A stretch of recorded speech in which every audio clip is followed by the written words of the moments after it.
Welcome to the historic blah, a place where the past moves very slowly, where kings wrote letters that took months to arrive, and farmers counted the seasons, one gentle sunrise at a time.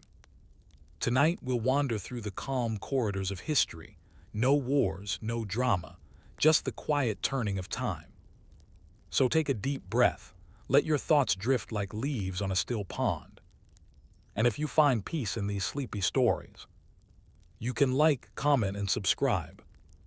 Not out of urgency, but simply whenever you wake up. For now, close your eyes and let history whisper you to sleep. Welcome to Beautifully Boring History. Now beginning. Story 1. The Foundation of Byzantium, from Greek colony to Roman glory. The city of Byzantium began not with grandeur, but with caution. Nestled on a tongue of land between the Bosporus Strait and the Sea of Marmara, its location seemed almost incidental. And yet, to those early seafarers, it was anything but. A modest Greek colony founded by Megarian settlers around 657 BCE, Byzantium began as a defensive settlement, a place of strategic access rather than imperial ambition. What made this location remarkable wasn't immediately obvious. The hills were not high, the soil was not especially rich, and the climate was no more forgiving than elsewhere in the Aegean world. But it was the water, the ever-moving corridor of trade and war, that defined Byzantium's future. The Bosporus formed a natural bottleneck, controlling passage between the Black Sea and the Mediterranean. This was a place where geography conspired with commerce. The Greek colony, a modest beginning. In its earliest days, Byzantium was just one of many outposts in the Greek colonization of the Mediterranean. Founded by the Megarians under the guidance of the mythical leader Byzas, the city was named after him, Byzantium in Greek. This was not a grand polis like Athens or Corinth. Rather, it was a commercial node, modest and practical. Its life revolved around fishing, trade, and tolls. Ships that passed through the Bosporus were expected to pay for the privilege. Even in these early centuries, however, Byzantium served as a hinge between worlds. It facilitated the exchange of grain from the Black Sea with olive oil from Greece, and eventually, with silks and spices from even further afield. Over time, the city became a melting pot of Hellenistic cultures. Greek settlers mingled with Thracians, Scythians, and others who passed through or settled around this strategic harbor. Rome takes notice. As the Hellenistic world unraveled after the death of Alexander the Great, Rome crept eastward. By the 2nd century BCE, the Republic had established itself as the new Mediterranean hegemon. Byzantium, though small, found itself caught in the machinery of Roman ambition. At times a useful ally, at others an irritant to be subdued, the city was repeatedly drawn into the political and military orbit of Rome. In 196 BCE, the city was besieged for imposing tolls on Roman shipping, a practice the increasingly dominant Republic saw as unacceptable. Though this episode ended with the city's surrender, it demonstrated just how important the Bosporus had become. Control of the waterways meant control of the region. Despite this early confrontation, Rome eventually saw the city as a useful eastern outpost. It provided a check on the rising power of the Parthians and a supply route for grain, oil, and soldiers. The settlement grew modestly, its fortifications improved, and Roman governance slowly replaced local autonomy. Latin mingled with Greek, not supplanting it, but layering new administrative structures over ancient foundations. A city rebuilt more than once. Byzantium was resilient. The city endured not just political upheaval but physical destruction. In the late 2nd century CE, Emperor Septimius Severus, then still a contender for imperial power, laid siege to the city for supporting his rival. The city resisted, but once conquered, Severus razed much of it. Yet, in an ironic twist of fate, Severus later rebuilt Byzantium, recognizing its strategic potential. He expanded the walls, improved infrastructure, and incorporated the city more directly into the Roman urban framework. It is one of history's more curious footnotes that Severus's act of destruction would pave the way for Byzantium's transformation into one of the greatest cities of the medieval world. His rebuilding efforts laid the literal foundation stones for a much grander plan, one that would not come to fruition until the 4th century under a different emperor entirely. The geography of power. Geography is destiny, or so the saying goes. Nowhere is this more apparent than in Byzantium's ascent. Its position allowed it to control naval passage, monitor border movements, and act as a gateway to Asia. As Rome expanded into the eastern Mediterranean, Byzantium's value rose, not because of what it produced, but because of where it was. This geographic importance would eventually lead one man, an emperor, obsessed with order and control, to look upon this city as a solution to Rome's intractable problems.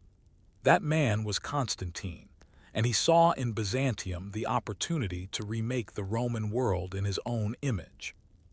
But why did Constantine, ruler of the Western and Eastern Roman realms, choose this out-of-the-way city, barely rebuilt from its ruin, as the cornerstone of a new imperial order? Was it mere strategy, or did something else guide his hand?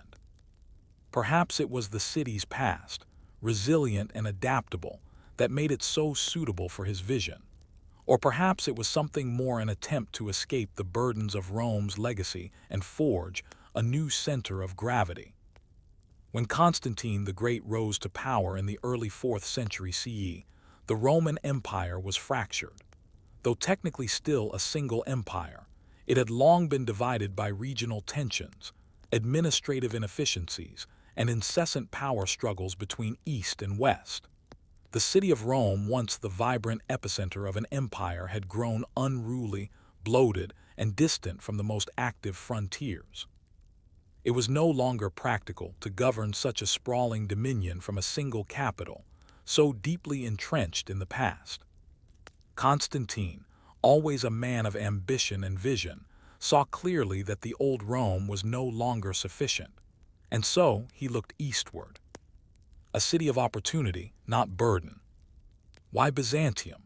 Out of all the cities in the Roman world, Nicomedia, Antioch, Alexandria, why choose a relatively minor coastal outpost? Part of the answer lies in geography, as it so often does. Byzantium sat astride the meeting point of Europe and Asia, a natural hub for commerce and military movement. From this vantage point, Constantine could watch over the Balkans, monitor the Eastern Front against the Sassanids, and control grain shipments from Egypt and beyond. But geography alone wasn't enough. Constantine saw in Byzantium a blank canvas. It was a city with no overbearing senatorial class, no ancient temples to appease, no entrenched aristocracy to navigate. It was not so much a city to be inherited as a city to be created. And so, in 324 CA, fresh from his victory over Licinius in the civil war that had again torn the empire in two, Constantine made his move. He declared that Byzantium would become a new imperial capital. The work began almost immediately. Rebuilding Rome, recasting empire. It wasn't just a change of name. Constantine's transformation of Byzantium into Nova Roma, New Rome, was a monumental undertaking. Walls were expanded, aqueducts constructed, palaces built. Pagan temples and Christian churches sprang up side by side. The hippodrome, initially built under Severus, was greatly expanded to accommodate public games, chariot races, and imperial ceremonies. To populate the new capital, Constantine offered incentives, land grants, tax exemptions, and honors. Senators from across the empire were invited or compelled to relocate.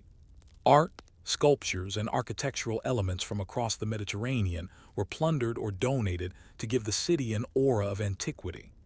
Obelisks from Egypt, statues from Athens, columns from Asia Minor, all were reassembled in Constantinople like a curated museum of empire.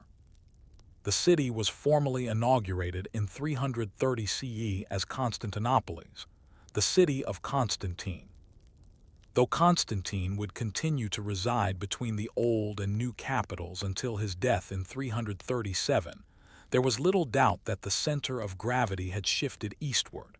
What he created was more than a city. It was a symbol of renewal, of power, and of divine favor. Christianity at the heart. Constantine's reign marked a turning point in the empire's religious fabric. Following the Edict of Milan in 313 CE, which granted religious tolerance to Christians, the emperor began to integrate Christianity into the empire's civic and political life. His support of the church was both genuine and strategic. He convened the Council of Nicaea, built churches, and placed bishops in positions of influence. In Constantinople, this meant that from the beginning, Christianity held a prominent place. The Church of the Holy Apostles was erected as the city's religious center, and Constantine intended it to house not only the relics of saints, but also his own tomb. The city thus became both a political and spiritual capital, a sacred space carved from imperial ambition and divine purpose. The blending of state and church would become a defining feature of the Byzantine identity, one that shaped its politics, culture, and foreign policy for centuries. Infrastructure and administration. Unlike Rome, Constantinople was built with a plan. The city's infrastructure reflected this new intentionality. Wide avenues radiated from ceremonial centers. Forums were laid out with symmetry. Water was routed through new aqueducts, ensuring a stable supply even during sieges. But perhaps more than its physical architecture, what made Constantinople endure was its administrative resilience. Constantine imported not just senators and artists, but a new bureaucratic class trained in the intricate machinery of imperial governance. This bureaucracy, slow-moving and highly detailed, would become the backbone of the Byzantine state. Records were kept with obsessive diligence. Tax rolls were updated regularly. Military provisioning was routed through detailed chains of command. Where the Western Empire would falter under the weight of invasion and corruption, the East and Constantinople at its core would survive through paper, ink, and careful calculation. An Eastern Empire in everything but name. By the end of the 4th century, Constantinople had grown into a city of immense stature.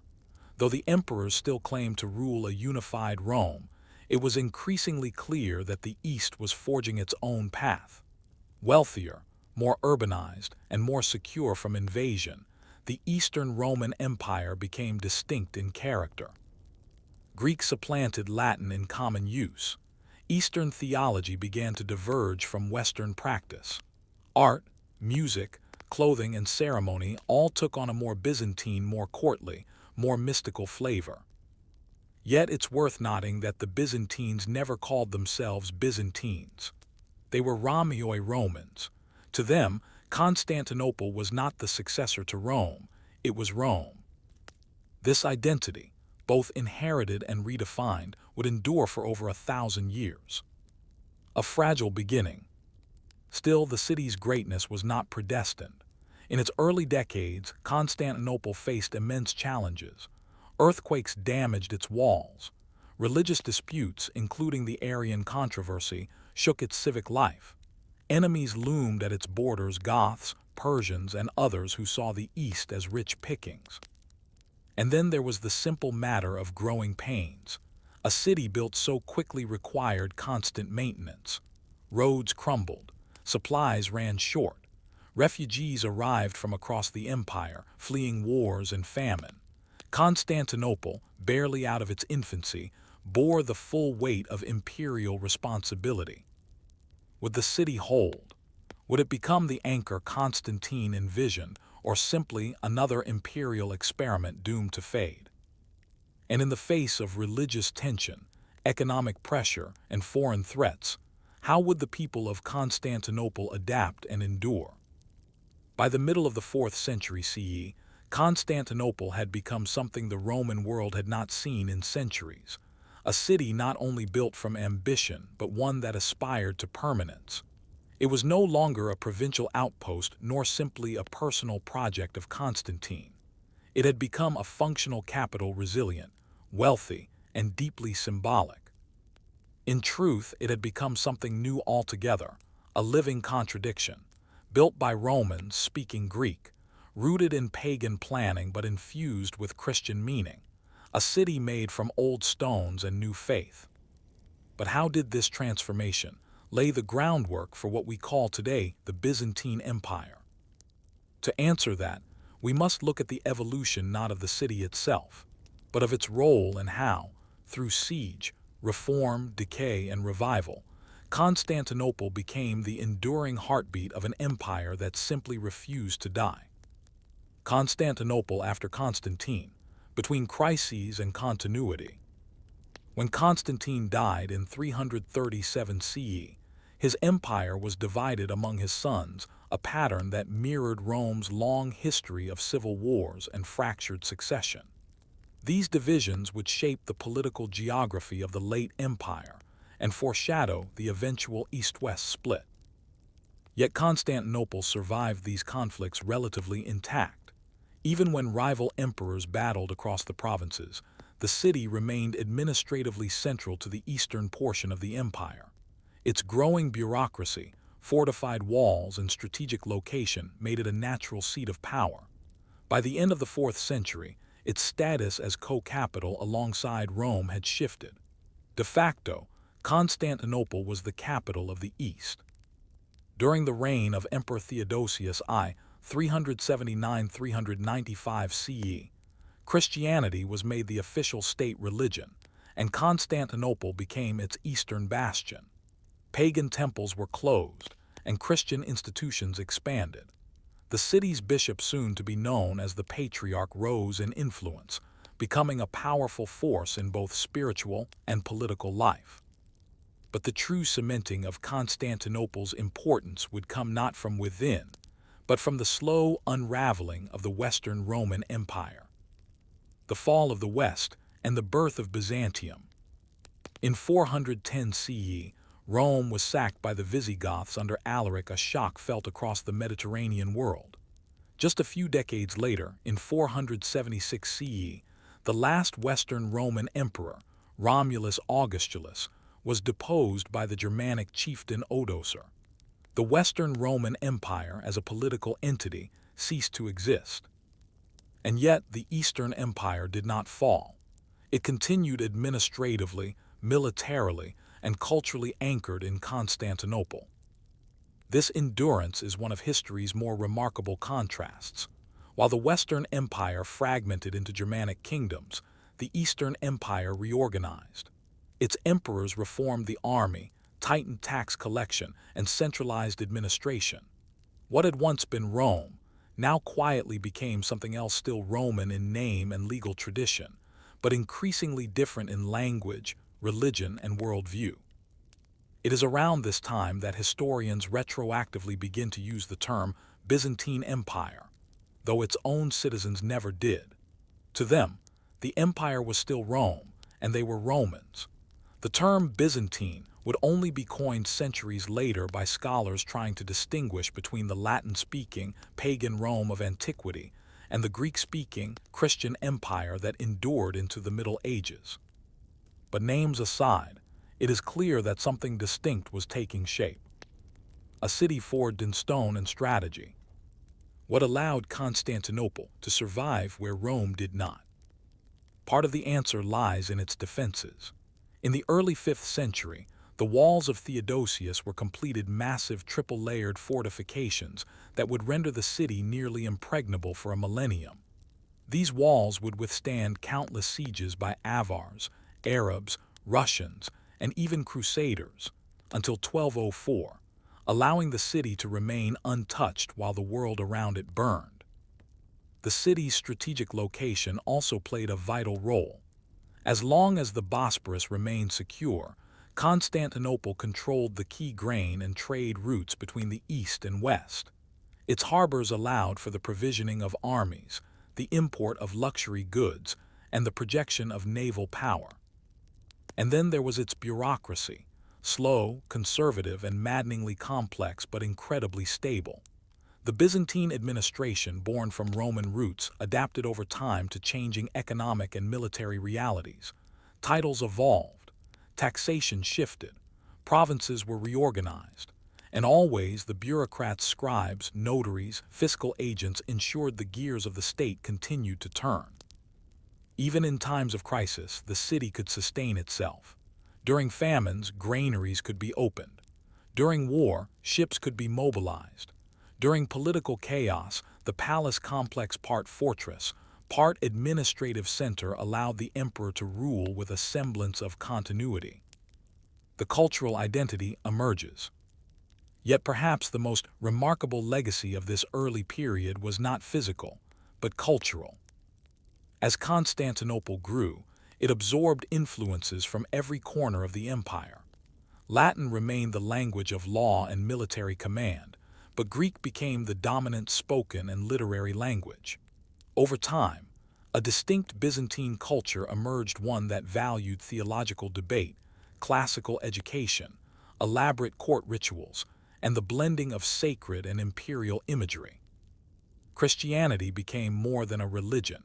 It became a cultural and political force. Icons, mosaics, hymns, and liturgies filled the city's churches.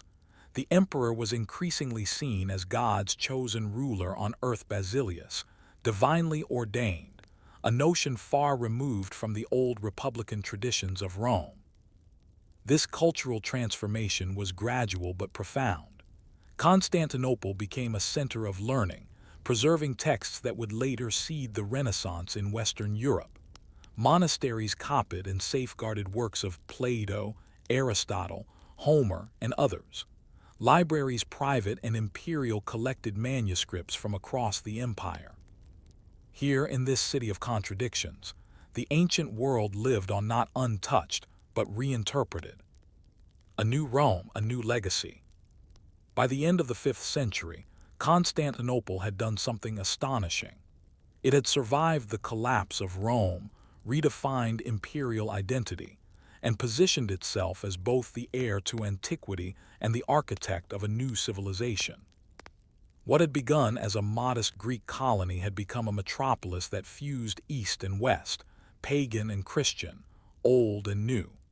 It was a city defined by its endurance, not through explosive expansion or grand conquest, but through adaptability, careful planning, and a stubborn refusal to be undone. And in the centuries that followed, the city would face war, plague, heresy, and betrayal. But through it all, it would remain a beacon of light in a darkening world, a bureaucratic miracle wrapped in stone, a city where the Roman Empire lived on, long after Rome itself had fallen. But was this survival merely a lucky combination of stone and geography? Or was it something deeper, some hidden resilience baked into the Byzantine mindset, its culture, its way of life? In the stories that follow, we'll explore how Constantinople's legacy shaped every aspect of the Byzantine Empire, from law to religion to diplomacy to the everyday lives of its people. Story 2: Constantine the Great and the Christian Transformation. When Constantine the Great was born in 272 CE in the Roman province of Mosia, modern-day Serbia, the Roman Empire was in crisis. It had been over a century since emperors had ruled without violent contest. Civil wars, plagues, and economic collapse were common companions to imperial transitions. Power shifted like sand, and emperors rarely died in their beds. Into this age of uncertainty came a man who would not only reshape the empire politically, but recast its spiritual soul. Yet Constantine's path to greatness was neither inevitable nor peaceful. He rose not through inheritance, but by maneuvering through a blood-soaked game of succession. His eventual embrace of Christianity, the once persecuted religion of slaves, women, and outsiders, was not simply a matter of faith.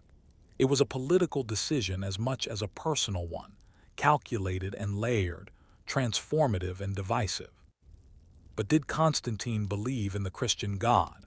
Or did he see, in Christianity, a unifying force for an empire fractured by centuries of pagan pluralism and civil war? A pagan youth in a pagan world. Born to Constantius Chlorus, a Roman general who would become Caesar, junior emperor, under the tetrarchic system, Constantine was educated as a military and political figure. Raised primarily in the court of Diocletian, the reigning Augustus of the East, Constantine lived in a world saturated with the trappings of traditional Roman religion. This was a polytheistic world where Jupiter, Mars, and Sol Invictus shared altars, and emperors were often deified in life or death. Religious plurality was not only tolerated, it was expected. Emperors, to be successful, were to be pious, but not exclusive. Sacrifices to the gods were a civic duty, entwined with the health of the state. Christianity, by contrast, was a thorn in the imperial side. Its refusal to participate in civic sacrifices, its secretive rituals, and its growing underground popularity made it an object of suspicion. And so, Christians were frequently persecuted, most notably under Diocletian himself, whose great persecution in the early 4th century sought to expunge the faith from the empire altogether.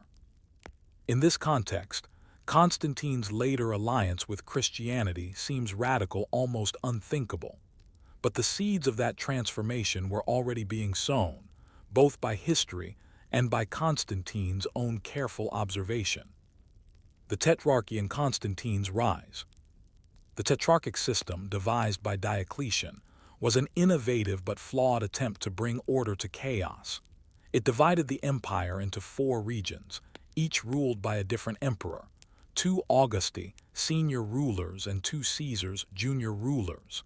It worked briefly, but when Diocletian and his co-Augustus Maximian retired in 305, succession broke down almost immediately. Constantine's father, Constantius, was appointed Augustus of the West. Constantine joined him in Britain, where they campaigned successfully against the Picts. When Constantius died in 306 in York, his troops proclaimed Constantine as Augustus. This broke the rules of succession and set off yet another civil war. Over the next 2 decades, Constantine would battle rivals across the empire: Maxentius in Italy, Licinius in the east, consolidating power through both military force and political maneuvering. It was during one of these decisive moments that the most pivotal transformation of Constantine's life, and arguably of the empire, would take place. The vision at the Milvian Bridge. The year was 312 CE. Constantine and Maxentius were set to clash for control of the Western Empire. The site was the Battle of the Milvian Bridge, just north of Rome. According to later sources, most famously, the Christian bishop Eusebius Constantine experienced a vision the night before battle. In the sky, he allegedly saw a cross of light, accompanied by the words in hoc signo vinces, "In this sign you will conquer." Later that night, Christ appeared to him in a dream, instructing him to place the Chi, the first 2 Greek letters of Christ, on his soldiers' shields. The next day, Constantine won a decisive and miraculous victory. Maxentius was killed, his army drowned in the Tiber. Constantine entered Rome not just as a conquering general, but as a man with divine favor. The event is shrouded in mystery. Some scholars argue it was a political myth constructed after the fact. Others suggest Constantine experienced a genuine religious conversion, though not necessarily to Nicene Christianity as we know it today. He may have merged Christian and Sol Invictus imagery, seeing Christ as a new kind of sun god, compatible with his upbringing. Regardless of the truth, Constantine emerged from the battle as the sole ruler of the West, and with Christianity now at the center of his public identity. The Edict of Milan, tolerance not triumph. In 313 CE, Constantine met with Licinius in Milan to finalize a political alliance. Together, they issued what would become known as the Edict of Milan, a document that granted legal tolerance to Christians across the empire. Contrary to popular belief, it did not make Christianity the official religion, but it did restore confiscated properties to Christian communities and formally ended the Great Persecution. This was an unprecedented shift. For the first time in Roman history, Christianity was not only permitted, it was protected.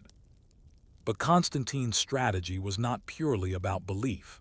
The Christian Church, with its bishops, councils, and growing community networks, offered something the empire desperately needed: unity. Unlike the fragmented and often competing pagan cults, Christianity promised a universal faith. It had structure, it had doctrine, and it had moral authority. Constantine began to fund church buildings, favor Christian clergy, and integrate the church into imperial politics. He adopted Christian symbols, though he was not baptized until his deathbed in 337 CE, a move some interpret as hedging his bets, others as a final act of personal devotion. Constantinople as Christian capital. When Constantine founded his new capital in Byzantium, he did not merely change geography. He rewrote imperial symbolism. Constantinople had no pagan senatorial elite to resist change. There were no ancient temples demanding preservation. Constantine populated the city with churches, including the Church of the Holy Apostles, his intended burial site, and granted expansive privileges to Christian clergy. At the same time, he maintained religious ambiguity. Pagan rituals still occurred in some public ceremonies. Temples were not immediately closed. Statues of Apollo stood beside Christian symbols. This duality was deliberate, a transition rather than a rupture. It was a political balancing act, one that sought to preserve the empire's cohesion, while gradually shifting its soul. The Council of Nicaea, order from chaos. As Christianity grew in prominence, so too did internal disputes. Chief among them was the Arian controversy, a theological debate over the nature of Christ. Arius, a priest from Alexandria, taught that Christ was not co-eternal with God the Father, but a created being. His opponents argued for Christ's divinity as equal and uncreated. The dispute threatened not just church unity, but imperial stability. In 325 CE, Constantine called the First Council of Nicaea the first ecumenical council of the Christian Church. Over 300 bishops gathered, and after heated debates, the Nicene Creed was formulated, affirming Christ as of the same substance, homoousios with the Father. This was a watershed moment. Not only did Constantine intervene in theological matters, but he also enforced the council's decisions. Christianity had gone from persecuted sect to imperially managed religion in less than a generation. And with this, the emperor was no longer just a military leader. He was now Pontifex Maximus in both name and spiritual influence. A complex legacy. Constantine died in 337 CE, baptized on his deathbed by an Arian bishop, ironically, a follower of the very theology condemned at Nicaea. His life and legacy remain a paradox. To the Church, he was the 13th apostle, a divine instrument of salvation. To secular historians, he was a political genius who used religion to unify an empire in chaos. His policies set the stage for the Byzantine Empire, where emperor and patriarch would co-rule in a symphony of sword and scripture. His founding of Constantinople, his patronage of the Church, and his interventions in doctrine left an indelible mark on European and Middle Eastern history. But how deeply did Constantine's Christianity run? Was his faith authentic or pragmatic? And how did the people of the empire, still largely pagan in the countryside, respond to this transformation? When Constantine died in 337 CE, he left behind not just a restructured empire but a transformed spiritual landscape. Though Christianity was not yet the official religion of the Roman world, it now operated with the support, resources, and prestige of imperial power. The Church had moved from the margins to the mainstream. Bishops corresponded with emperors. Church councils shaped public policy, and Christian buildings dotted the cities. Yet, for all its momentum, the Christian transformation of the empire was anything but simple or complete. Paganism still thrived in rural areas. temples still operated in many cities, and religious identity remained fluid. While Christian elites now held court in Constantinople and other power centers, the countryside, the Pagus, from which we derive the term pagan, remained attached to the old ways. The 4th century was not an age of Christian dominance, but of complex coexistence, a slow and often uneven turning of the cultural tide. The sons of Constantine, and a divided path. Upon Constantine's death, the empire was divided among his 3 sons, Constantine II, Constans, and Constantius II. All 3 were Christians, though their theological loyalties differed. Constantius II, the longest reigning of the 3, leaned toward Arianism, the controversial belief that Christ was subordinate to the Father. This theological preference shaped court politics and appointments, and sparked renewed tension with Nicene Christians. Despite the internal strife, one trend was clear. The imperial court was now consistently Christian in orientation. Pagan philosophers, priests, and intellectuals were slowly pushed out of elite circles. The Christian Church, for its part, grew rapidly in both wealth and influence, largely due to imperial patronage. But these gains sparked backlash. Pagan aristocrats resented their diminished status. Many Christians, particularly those in urban centers, began to destroy temples or repurpose them as churches. Religious violence, though rare and often localized, marked this transitional age. Still, the state had not formally outlawed pagan worship. Sacrifices continued. Temples were protected by law, even as their patronage dwindled. The empire had not yet crossed the threshold from tolerance to triumph. Julian the Apostate, the pagan interlude. In 361 CE, after the death of Constantius II, a new emperor ascended to the throne, one who would temporarily reverse the Christian tide. Julian, a nephew of Constantine, was a complex figure, philosopher, soldier, and devout pagan. Known to history as Julian the Apostate, he openly rejected Christianity and attempted to revive traditional Roman religion. Julian's paganism was not that of old rituals and forgotten gods, but a Neoplatonic philosophy, an intellectualized form of pagan worship that emphasized the soul's ascent toward the divine. He sought to restore temples, revive priestly hierarchies, and promote classical learning. He even forbade Christian teachers from using pagan texts, arguing that they could not teach what they did not believe. However, Julian's reign was short. He died in 363 CE during a military campaign in Persia. With his death, so too died the dream of a pagan restoration. His policies were swiftly reversed, his pagan officials dismissed, and the Christianization of the empire resumed now with greater urgency. Julian's brief rule, though, revealed a lingering truth. The Roman Empire was not yet entirely Christian, and cultural loyalties ran deeper than any imperial decree.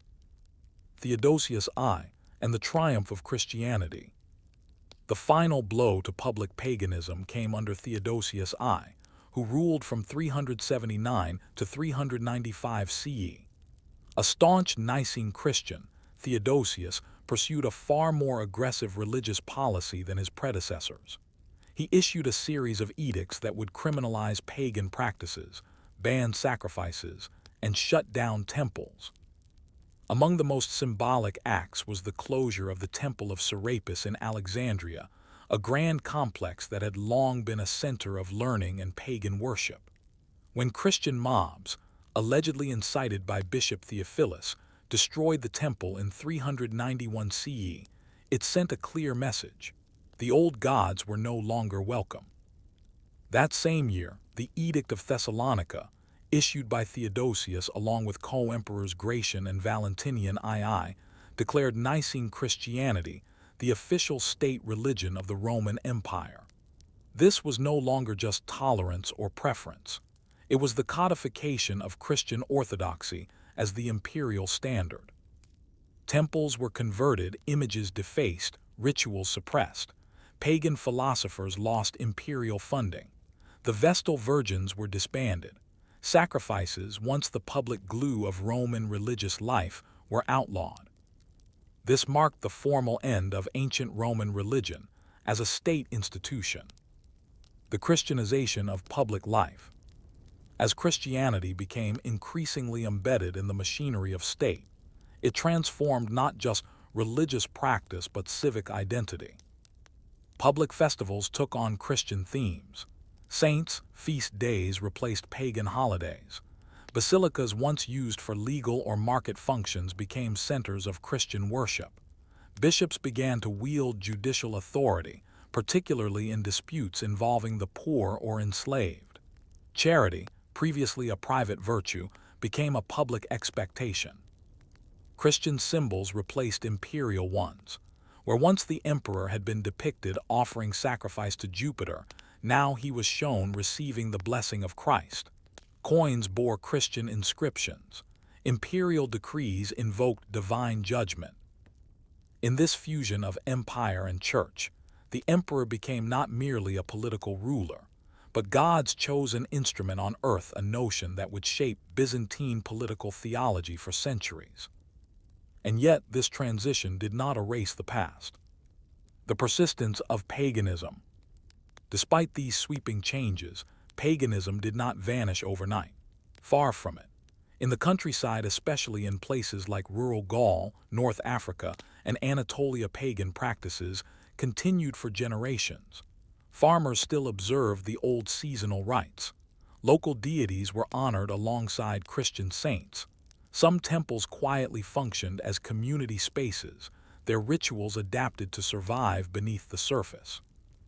Even in cities, many aristocratic families remained culturally pagan well into the 5th century. They read Homer and Plato, attended classical schools, and funded the preservation of pagan texts. Some served as silent patrons of Neoplatonist philosophers like Proclus and Damascius, who kept alive the intellectual traditions of the Old World. In truth, Christianization was as much a gradual cultural negotiation as it was a legal or political process. Pagan temples became churches not always through force, but through inertia.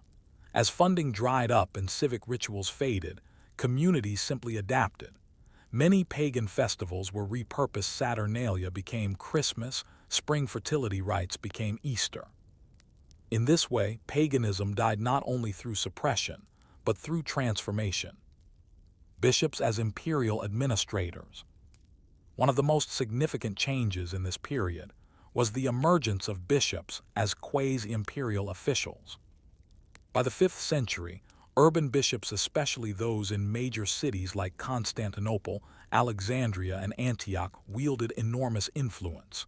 They arbitrated disputes, oversaw charity, managed landholdings, and advised emperors.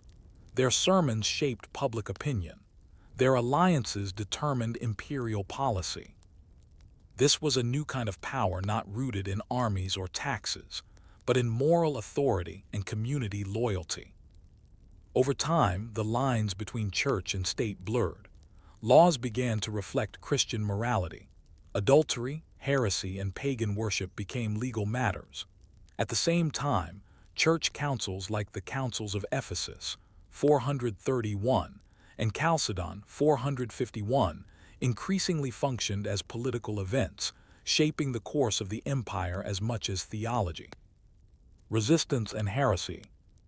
The rise of Christianity did not mean consensus. Far from it.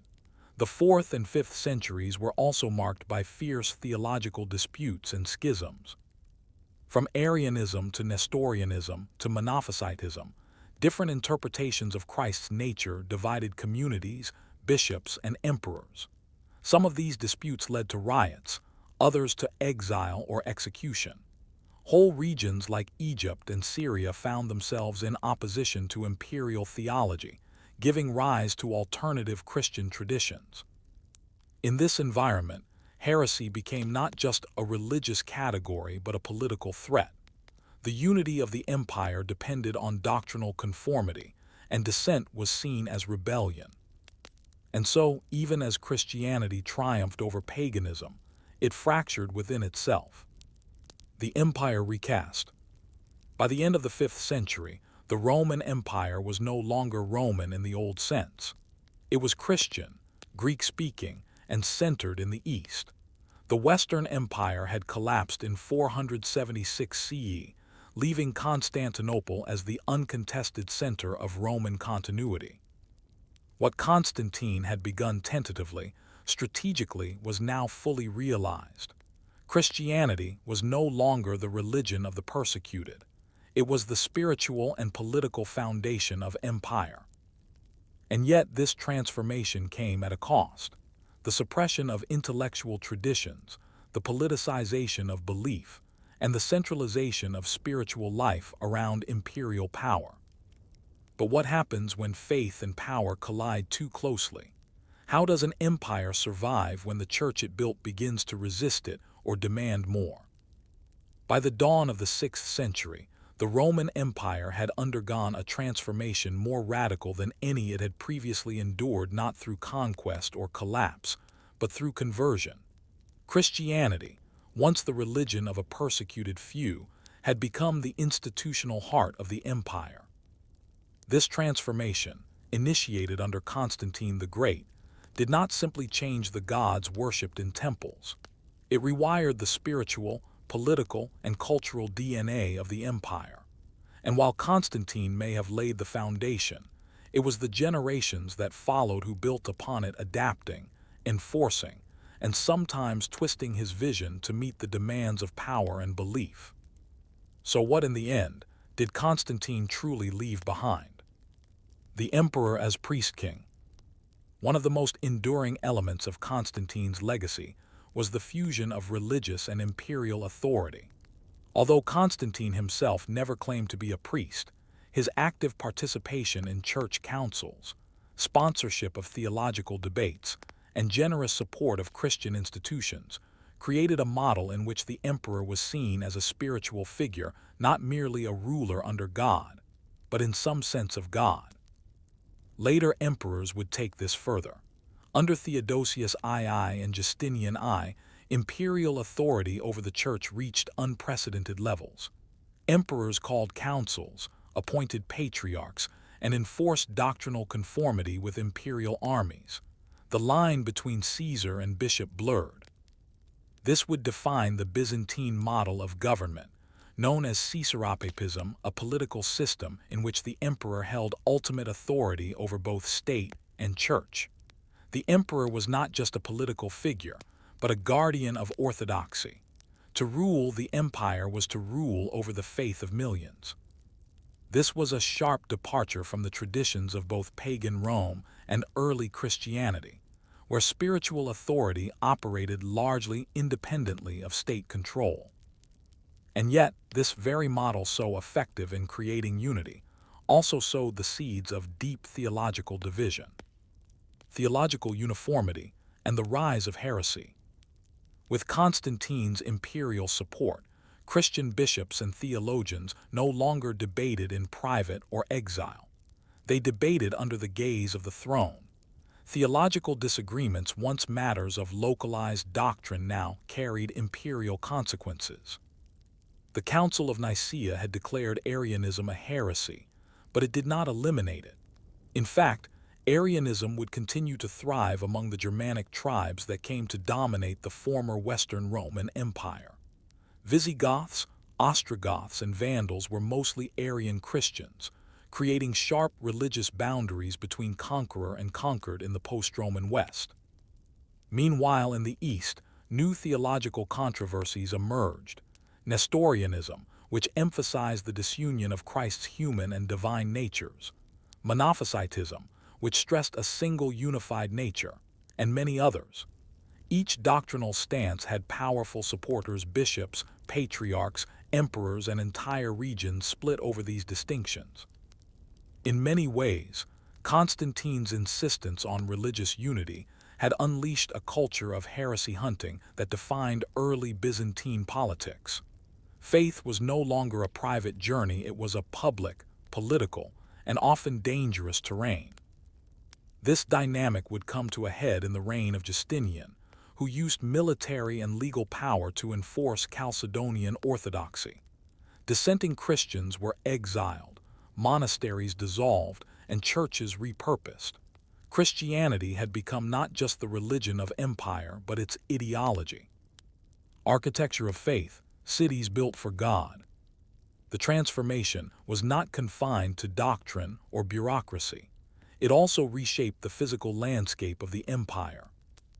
Constantine's architectural legacy began modestly with the Church of the Holy Apostles and the original St. Peter's Basilica in Rome. But later emperors would amplify this vision, building monumental churches that dominated cityscapes. In Constantinople, the Hagia Sophia would rise as the crown jewel of Christian architecture, first built under Constantius II, and later entirely reconstructed by Justinian I after the Nika riots. It symbolized more than imperial wealth. It represented divine order carved in stone, an earthly mirror of heavenly glory. Churches were no longer hidden meeting places. They were public, ceremonial, political. Their interiors were adorned with mosaics, gold, and icons that told the story of empire and faith in a single visual language. This visual theology, rich in symbolism, detached from classical realism, would become a defining feature of Byzantine art, separating it from its Roman roots and influencing Christian aesthetics for centuries. Law and faith, the Codex of Empire. Another pillar of Constantine's legacy was the integration of Christian ethics into Roman law. Though Constantine's legal reforms were not comprehensive, he initiated trends that would later be codified by Justinian's Corpus Juris Civilis. Laws began to reflect Christian values. Sunday was declared a day of rest. Gladiatorial games were restricted. Harsh penalties for adultery were introduced. The rights of slaves were modestly improved. More importantly, Constantine and his successors endowed the church with legal privileges. Bishops could judge certain civil cases, church property was tax-exempt, and clergy were shielded from certain forms of prosecution. This legal integration gave the church temporal power, not just spiritual influence. Over time, the church became one of the largest landowners in the empire, with legal authority over vast regions and populations. The state and church were no longer separate entities. They were co-rulers of a Christianized world order. The Western break and Latin legacy. Despite Constantine's central role in shaping the Christian empire, his legacy did not unfold uniformly across East and West. In the West, the collapse of Roman administration led to a power vacuum that the Church, particularly the Bishop of Rome, the Pope, stepped in to fill. Without an emperor nearby, the Pope began to act as a civic leader, arbitrator, and patron. Over time, this would lead to a divergence between Eastern Caesaropapism and Western papal primacy. In the East, emperors controlled bishops. In the West, bishops, especially the Pope, began to claim independence and even superiority over secular rulers. This divergence, though slow and initially muted, would eventually culminate in the Great Schism of 1054, when the Roman Catholic and Eastern Orthodox churches formally split. The seeds of that schism, however, were planted much earlier in Constantine's relocation of the imperial capital and his blurring of church and state. In this way, Constantine's actions unintentionally created two different Christianities, one Latin, legalistic and papal, the other Greek, mystical and imperial. Constantine's afterlife. Though Constantine was never officially canonized by the Western Church, the Eastern Orthodox Church reveres him as Saint Constantine the Great, equal to the Apostles. His feast day is celebrated alongside his mother, Helena, who is credited with discovering the true cross in Jerusalem. His image was immortalized in mosaics, coins, icons, and manuscripts. Even during the darkest days of the Byzantine Empire, Constantine's name remained a touchstone. Nearly every Byzantine emperor named Constantine was making a symbolic claim: continuity, legitimacy, divine favor. When the city finally fell to the Ottomans in 1453, its last emperor was Constantine XI Palaiologos, a fitting bookend to a city, and an empire that bore Constantine's vision to the very end. Reflections: a man between two worlds. Constantine's story defies easy categorization. He was not a saint, yet he changed the spiritual trajectory of millions. He was not fully a Christian, yet he made Christianity imperial. He was not a philosopher, yet he set in motion centuries of theological debate. He was not a Roman in the traditional mold, yet he preserved and transformed Roman identity into something that outlived Rome itself. His reign marked the beginning of Byzantium, though the name wouldn't exist for another millennium. He turned an old city into a new capital. He turned a persecuted religion into the spine of empire. He ruled between the old gods and the new faith, between the marble of Jupiter and the wood of the cross. And so we ask, was Constantine the founder of a Christian world, or the last emperor of a dying pagan one? Did he unite empire and faith for the sake of salvation, or simply for survival? As we move forward, we will explore what Constantine's successors did with the world he made, and how law, stone, ink, and ritual would preserve the memory of empire long after emperors ceased to rule. Story 3. The Codex of Justinian Law, Order, and Bureaucracy. If Constantine transformed the spiritual foundations of the Roman world, Justinian I sought to remake its legal soul. Born into modest circumstances in the Balkans around 482 CE, Justinian would become one of the most consequential emperors in Byzantine history, not through conquest alone, but through pen and parchment. His reign, 527–565 CE, was marked by wars, theological disputes, monumental architecture, and economic strain. Yet above all, it was his legal reforms that carved his name deep into the bedrock of history. For centuries after his death, scholars in Constantinople, the Islamic world, and Western Europe would study and apply his work. But what did this legal project entail? Why, amid invasions, famines, and church schisms, did Justinian devote so much of his reign to organizing laws? And perhaps more importantly, what do laws tell us about a civilization desperately trying to hold itself together? The inheritance of Roman chaos.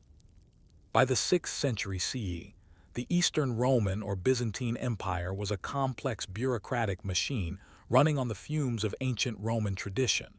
For centuries, laws had been issued by emperors in the form of edicts, constitutions, and rescripts, piecemeal decisions responding to the chaos of the moment. These rulings, preserved in archives and copied across provinces, formed the unwieldy body of Roman law. But there was no master code, no single volume that explained what the law was. Instead, lawyers, judges, and bureaucrats relied on commentaries, inconsistent legal textbooks, and oral precedent. The great legal minds of the past like Gaius, Papinian, and Ulpian had written brilliant works, but much of it was scattered, outdated, or contradictory. By Justinian's time, this fragmented legal landscape had become a serious administrative problem. Provincial governors didn't know which laws to enforce. Conflicts emerged over jurisdiction.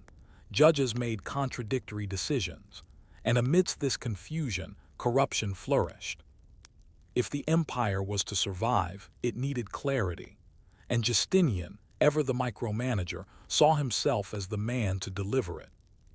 The dream of codification. In 528 CE, just 1 year into his reign, Justinian appointed a team of legal scholars led by the brilliant Tribonian to undertake the monumental task of systematizing Roman law. The goals were threefold: collect and simplify existing laws, imperial constitutions from the time of Hadrian onward; summarize and harmonize juristic writings from Rome's great legal thinkers; create a textbook to teach the law to students, ensuring consistency for future generations.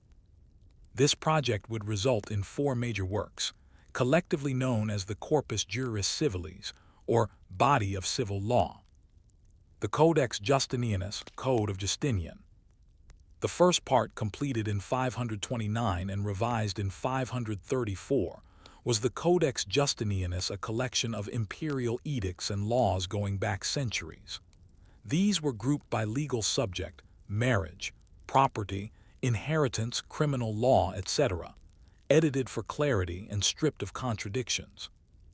Importantly, the code was issued with the force of law, meaning all prior legislation not included in it was considered null.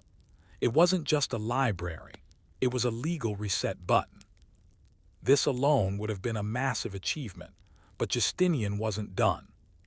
The Digest or Pandex. Next came the Digest, published in 533.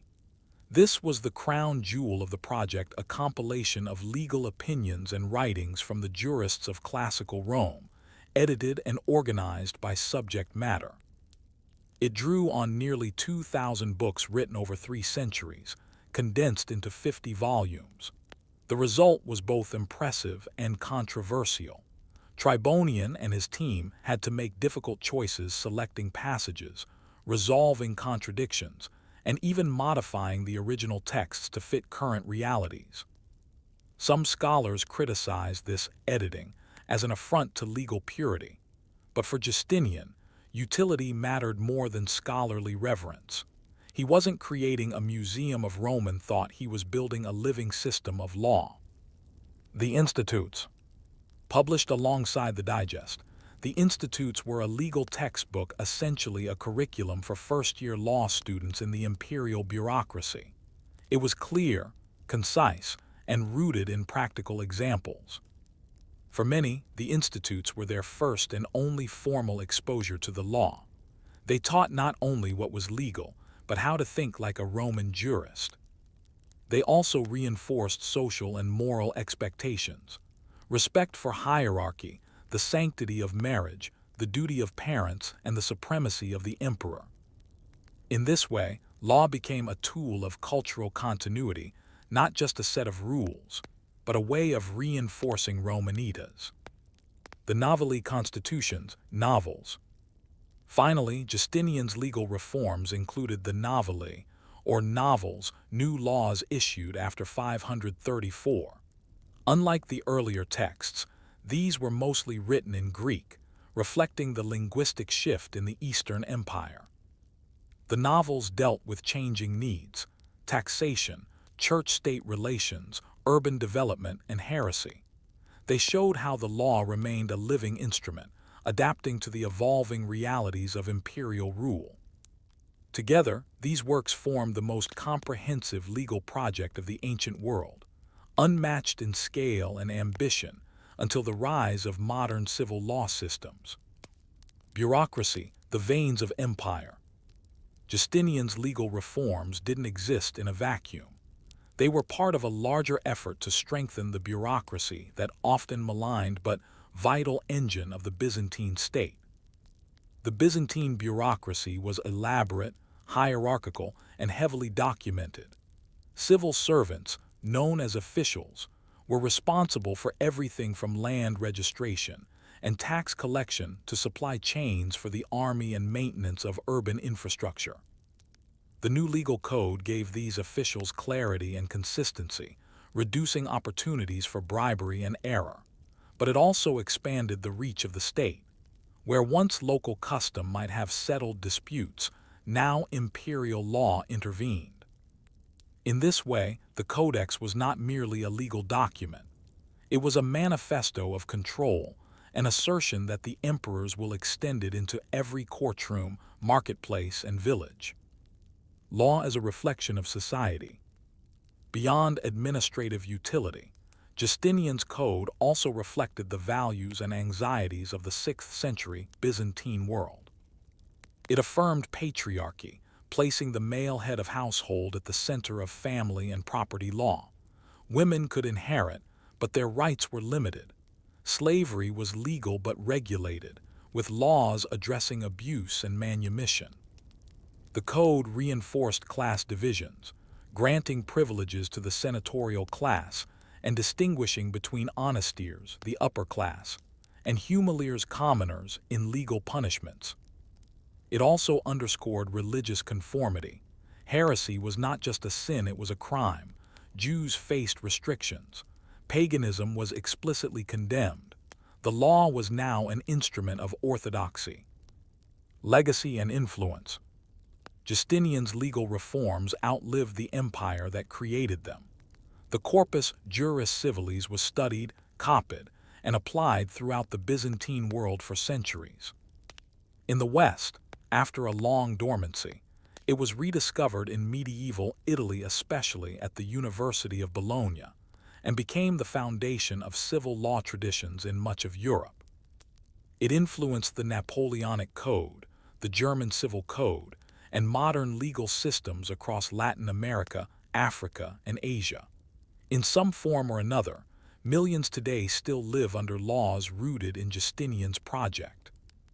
And yet, few remember the man who ordered it or the bureaucrats who assembled it, line by line, in the chilly halls of Constantinople's legal offices. A quiet triumph. Justinian sought to reconquer the Western Empire, rebuild Constantinople after riots and earthquakes, and defend orthodoxy from heresy. These efforts were costly and many faltered. His wars drained the treasury. His buildings crumbled over time. His theology alienated entire provinces. But his law endured, not with the fanfare of battle or the glitter of mosaic, but with the quiet force of paper, precedent, and permanence. So was Justinian a conqueror or a clerk? Was his true empire carved in marble or in manuscripts? And what does it say about a civilization when its most lasting legacy is not a building or a battle, but a book? Justinian's Codex was more than a legal text. It was a blueprint for governance, a reflection of how the Byzantine Empire viewed its citizens, its responsibilities, and its very purpose. Law was not something external to daily life, it was embedded in the very operations of the empire. To understand the legacy of the Codex, one must turn not only to courts and law schools, but to the bureaucrats, those silent, tireless workers who copied manuscripts, stamped official seals, and kept the engine of empire humming long after emperors fell. What emerges from this world is not the glamour of conquest or the majesty of basilicas, but the slow, steady rhythm of paperwork, policy, and procedural control, a distinctly Byzantine form of survival. The Byzantine bureaucracy, origins and organization. The roots of Byzantine bureaucracy reached deep into the Roman imperial past. Augustus had created the cursus honorum, a structured path of civil and military office. Later emperors refined and expanded this into a highly stratified hierarchy, with precise titles, functions, and ranks. By Justinian's day, this system had grown into a sprawling apparatus governed by layers of departments, each tasked with specific domains. The Sacrum Palladium, the imperial palace and its core administrative offices, including the emperor's secretaries, scribes, notare, and legal advisors. The Scrinia, three main departments, memoria, dispositio, and epistolae, handled correspondence, decrees, and internal communications. The Praetorian Prefecture, the most powerful administrative division, responsible for tax collection, law enforcement, and provisioning across the empire. The Office of the Logothetes, a later development but already forming under Justinian, this role involved financial oversight precursors to ministries of finance and economy. Each office had its own seal, script, uniforms, and rituals. Promotions were governed by seniority, exam performance, or imperial favor. Corruption was common, but the system endured not because it was flawless, but because it was self-perpetuating. Law as procedure, the Codex in daily use. Justinian's Codex gave structure to this bureaucracy, codifying not only criminal and civil laws but the procedures of governance. Need to register land. The Codex laid out how, where, and who could verify it. Need to resolve a dispute over inheritance. The digest gave guidance, citing jurists centuries old. Need to establish citizenship status. The institutes defined the criteria. The laws were precise. In a world of oral traditions and customary rule, the Codex introduced a sense of predictability. Legal petitions libelli were submitted in prescribed formats. Witnesses were recorded, property values assessed, fines documented in drachmas or solidi. Even something as mundane as a street vendor's license might require consultation with clerks versed in imperial edicts. For the average citizen, this system could be both a blessing and a burden. It allowed for appeals, legal redress, and public order, but it also meant that navigating life required fluency in the empire's rules. For those without education or access, justice remained a distant ideal. The legal profession, judges, advocates, and scribes. With the Codex now in use, a legal profession began to take shape. Judges iudices were appointed officials, often trained in Constantinople or at imperial academies. They applied imperial law in regional courts, resolving disputes from land boundaries to theft, debt, and accusations of heresy. Advocates advocati represented plaintiffs and defendants, usually for a fee. Some gained reputations as brilliant orators, others as unscrupulous manipulators of legal loopholes. Scribes and secretaries notara documented every proceeding, ruling, and sentence.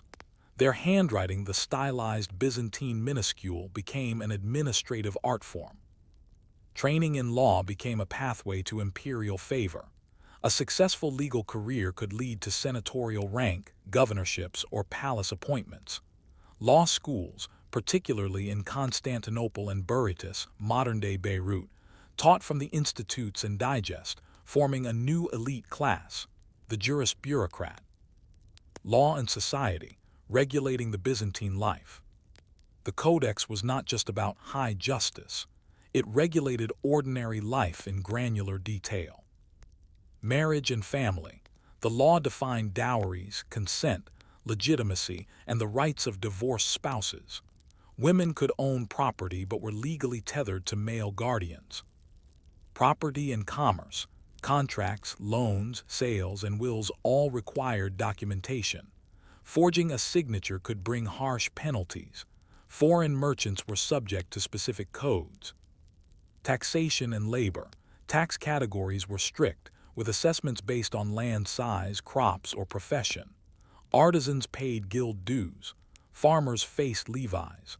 Evasion was punished not just with fines but occasionally forced labor. The Codex also introduced measures of social control. Laws prohibited certain garments to those outside elite ranks. Specific occupations where hereditary bakers, for instance, were often bound to their roles for life. In essence, the law became a tool of economic and social engineering, designed to maintain the empire's fiscal base and keep its populations in place. Faith and law, the church as legal actor. In Justinian's world, the church was not merely a spiritual institution, it was a legal one. Bishops served as judges in ecclesiastical courts. Monasteries operated under legal charters, typica, governing property, labor, and liturgical obligations. Heresy and apostasy were crimes. Penalties ranged from fines to exile or even execution. Justinian's novelly included entire sections on canon law, and he often summoned church councils with the force of imperial authority. In this system, the emperor legislated both for the soul and the body. A heretic could be charged not only by bishops but by imperial courts. Churches could sue for damages. Clergy had immunity from certain civil duties but could be prosecuted for moral misconduct. Over time, this legal entanglement helped the church grow rich and powerful, but also made it vulnerable to political control. Patriarchs served at the emperor's pleasure. Doctrinal disputes often had legal ramifications. Theology, like law, became a bureaucratic function. record-keeping and the culture of documentation. What truly separated Byzantine administration from earlier Roman governance was its obsession with documentation. Every transaction, ruling, and imperial order was written down on parchment, papyrus, or wax tablets. Archives filled monasteries and public offices. Duplicates were often kept in multiple locations to avoid loss by fire or invasion. This culture of record-keeping gave Byzantium its peculiar resilience. Even when cities were lost or armies defeated, the empire could rebuild from its archives, restoring taxation rolls, legal codes, and bureaucratic structures with surprising speed. The law, then, was not just a framework, it was the empire's memory. Limitations and corruption. For all its brilliance, the Byzantine legal system had weaknesses.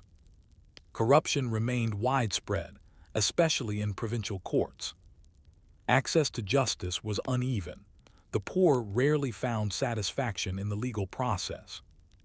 Overcentralization meant that delays in communication could cripple local governance. The language of the law, heavily formal and technical, was inaccessible to most citizens. And while the bureaucracy could manage continuity, it could also be inflexible. In times of crisis like the plague of Justinian, 540–542 CE, or major military losses, its rigidity often hampered rapid response. Yet these flaws were balanced by a singular virtue: legibility. To live in the Byzantine Empire was to live under rules that, however complex, were known, recorded, and theoretically consistent. A civilization of clerks. By the 7th century, long after Justinian's death, much of the empire had changed.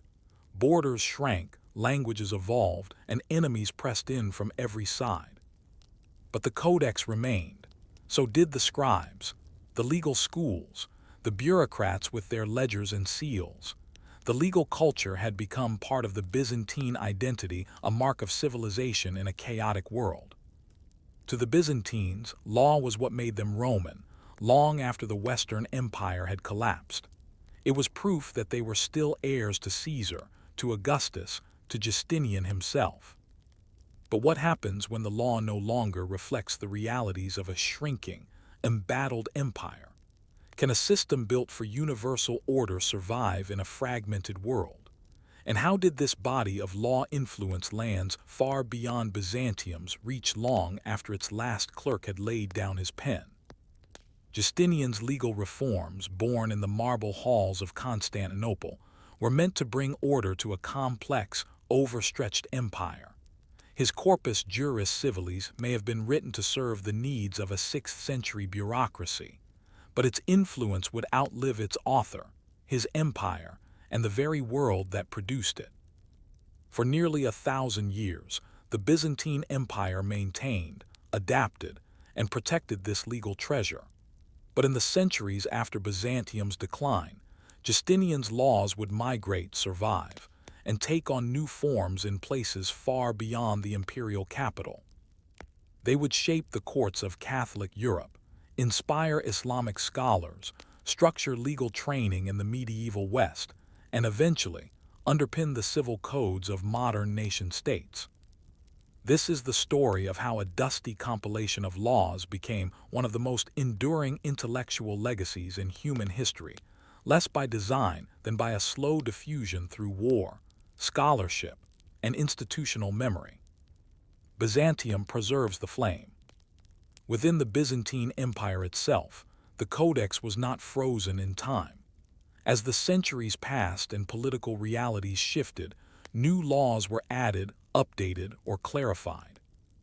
By the 9th century, under Emperor Basil I, a new legal codification appeared, the Basilica, meaning royal laws, written in Greek. It was based largely on Justinian's original texts but rearranged, annotated, and simplified to reflect contemporary usage.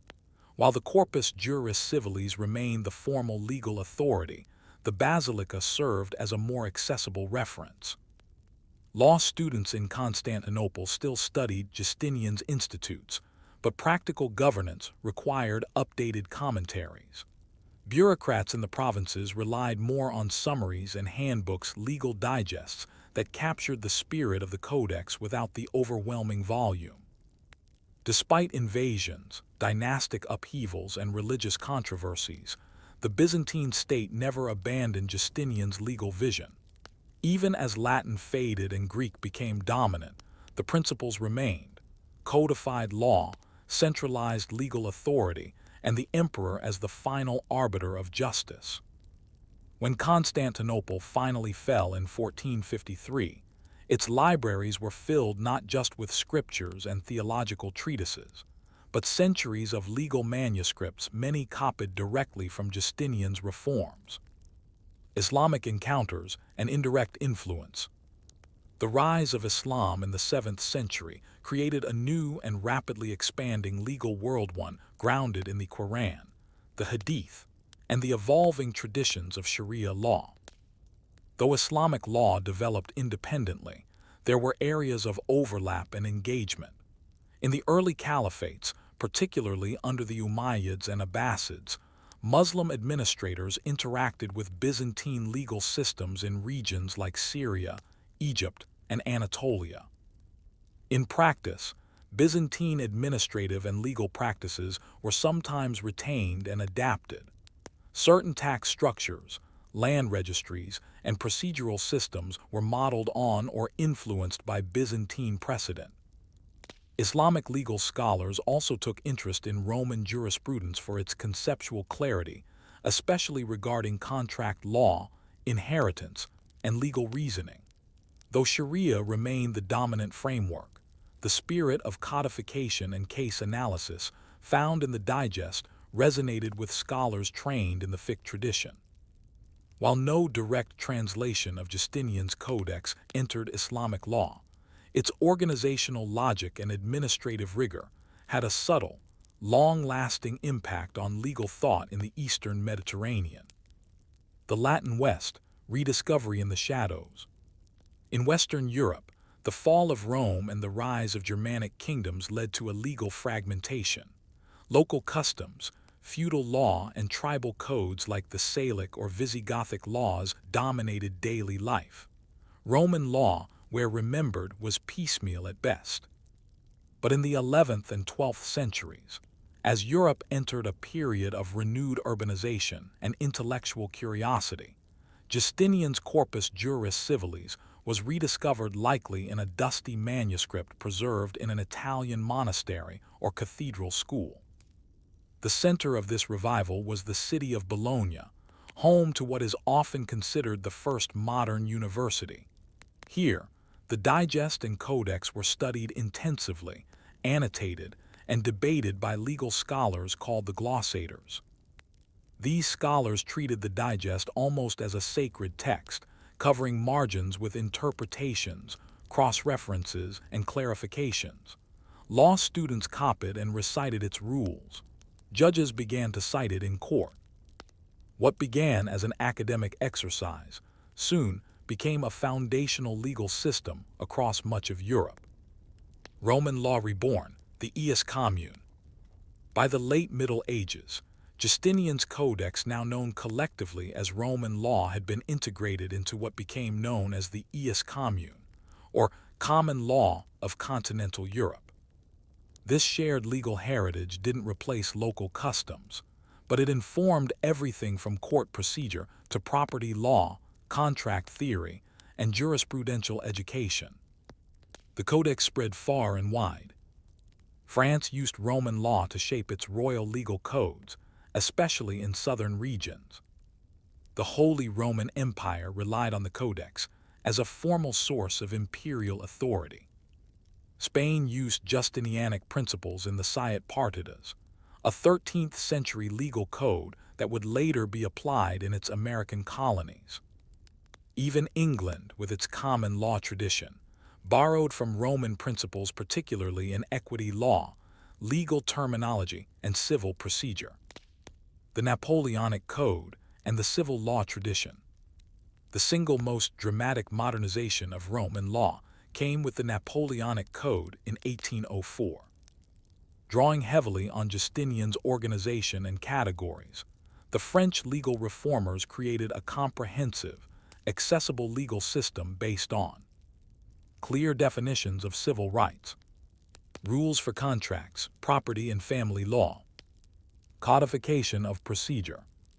The Code Napoleon was explicitly designed to be understood by ordinary citizens, reflecting the Enlightenment values of rationalism, clarity, and secular governance. Soon it spread far beyond France, adopted or adapted in Italy, the Netherlands, Belgium, and eventually Latin America, North Africa, and parts of Asia.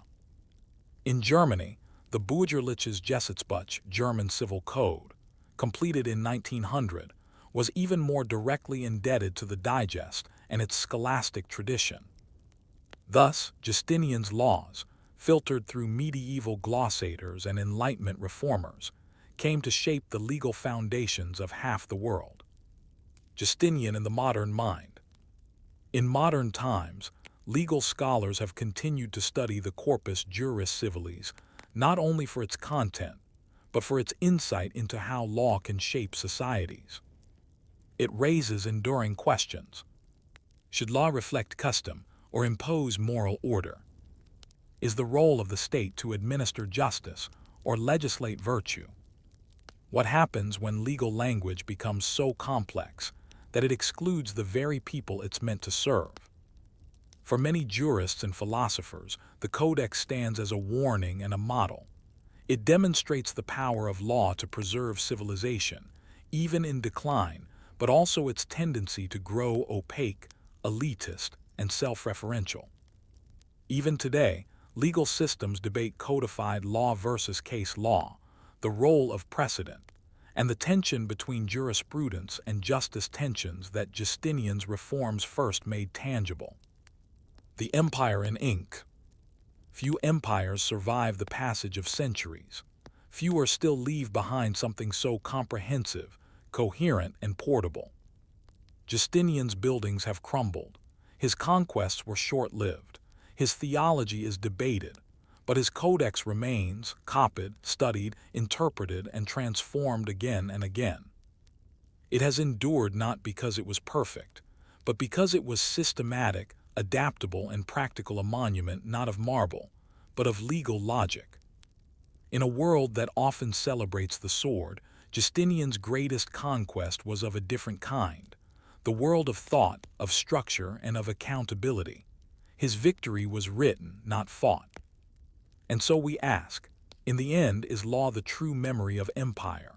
When kings fall and cities burn, does the last whisper of a civilization echo not in speeches or songs, but in statutes, seals, and scrolls?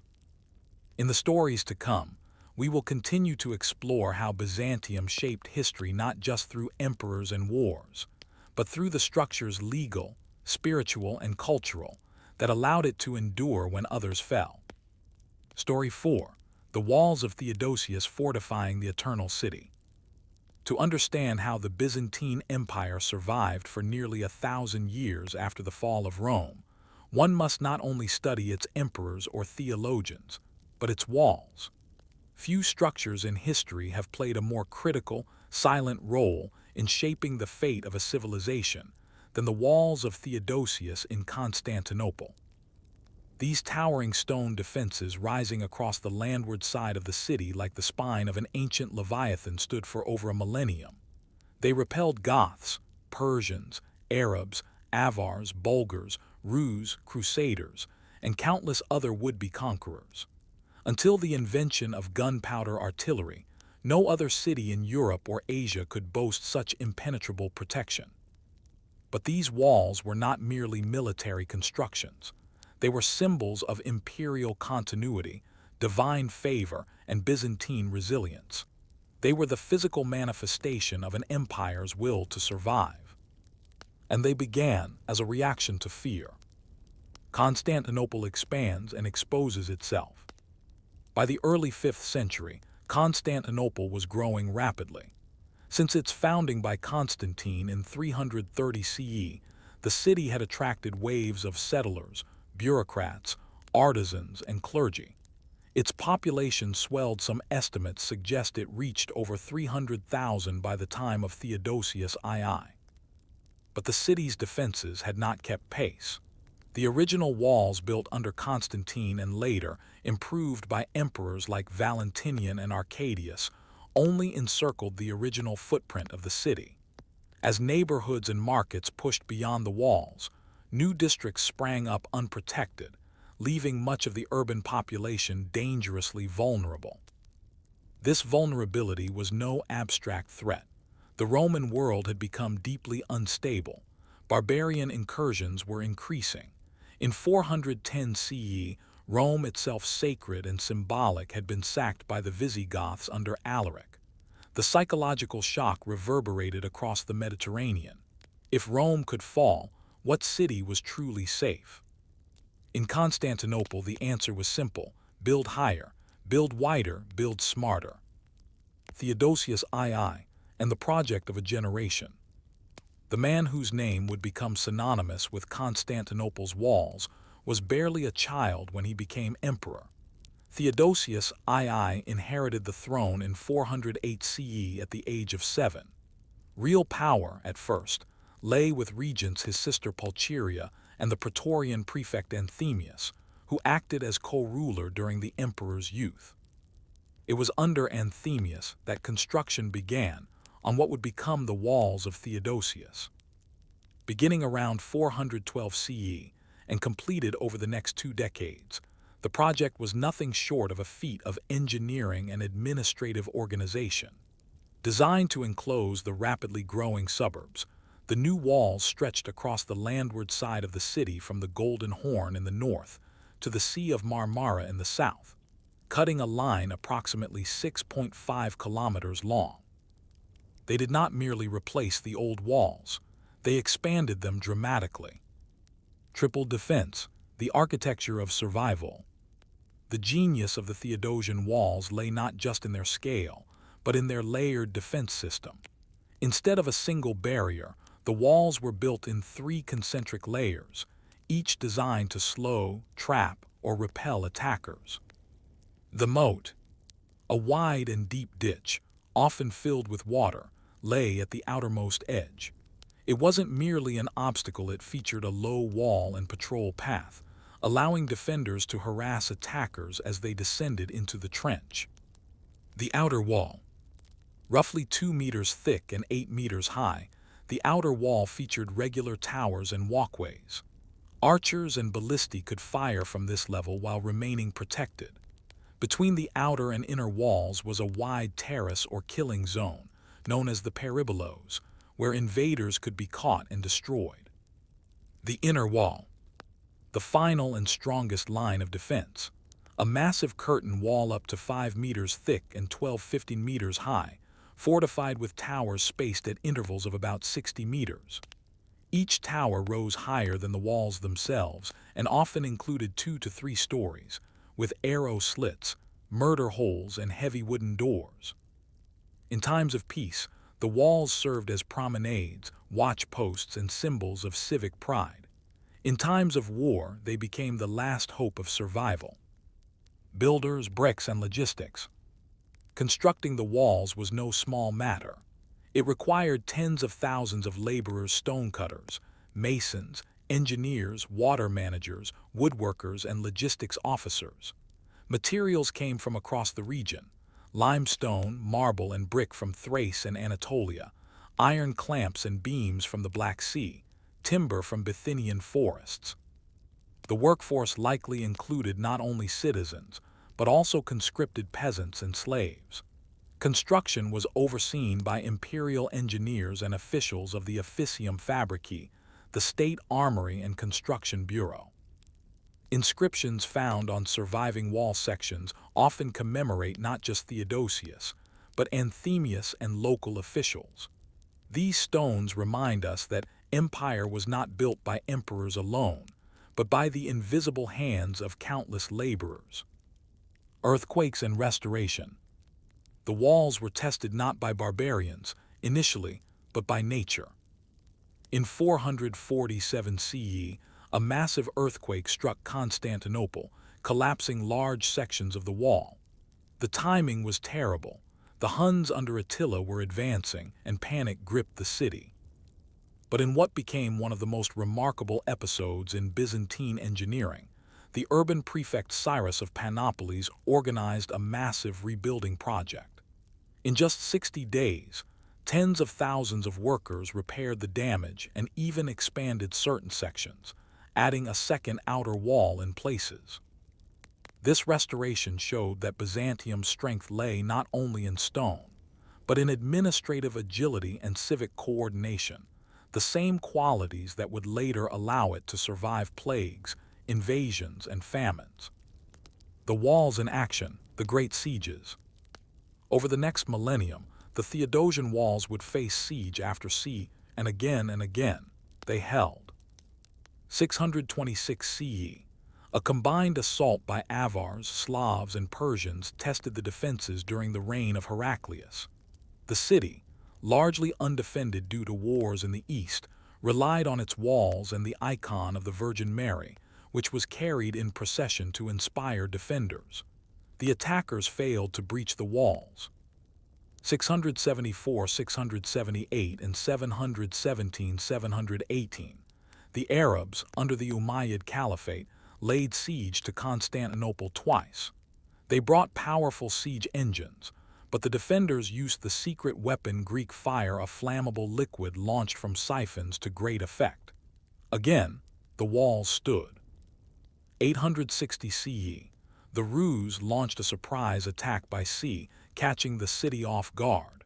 With the emperor away, Constantinople relied again on the walls and the church to organize its defense. The attackers retreated.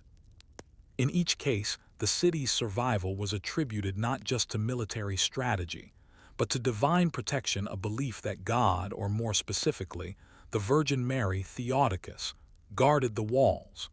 The walls were holy, not merely military. Life along the walls. The Theodosian walls weren't just functional, they became part of the city's daily life. Markets, gardens, and monasteries sprang up nearby.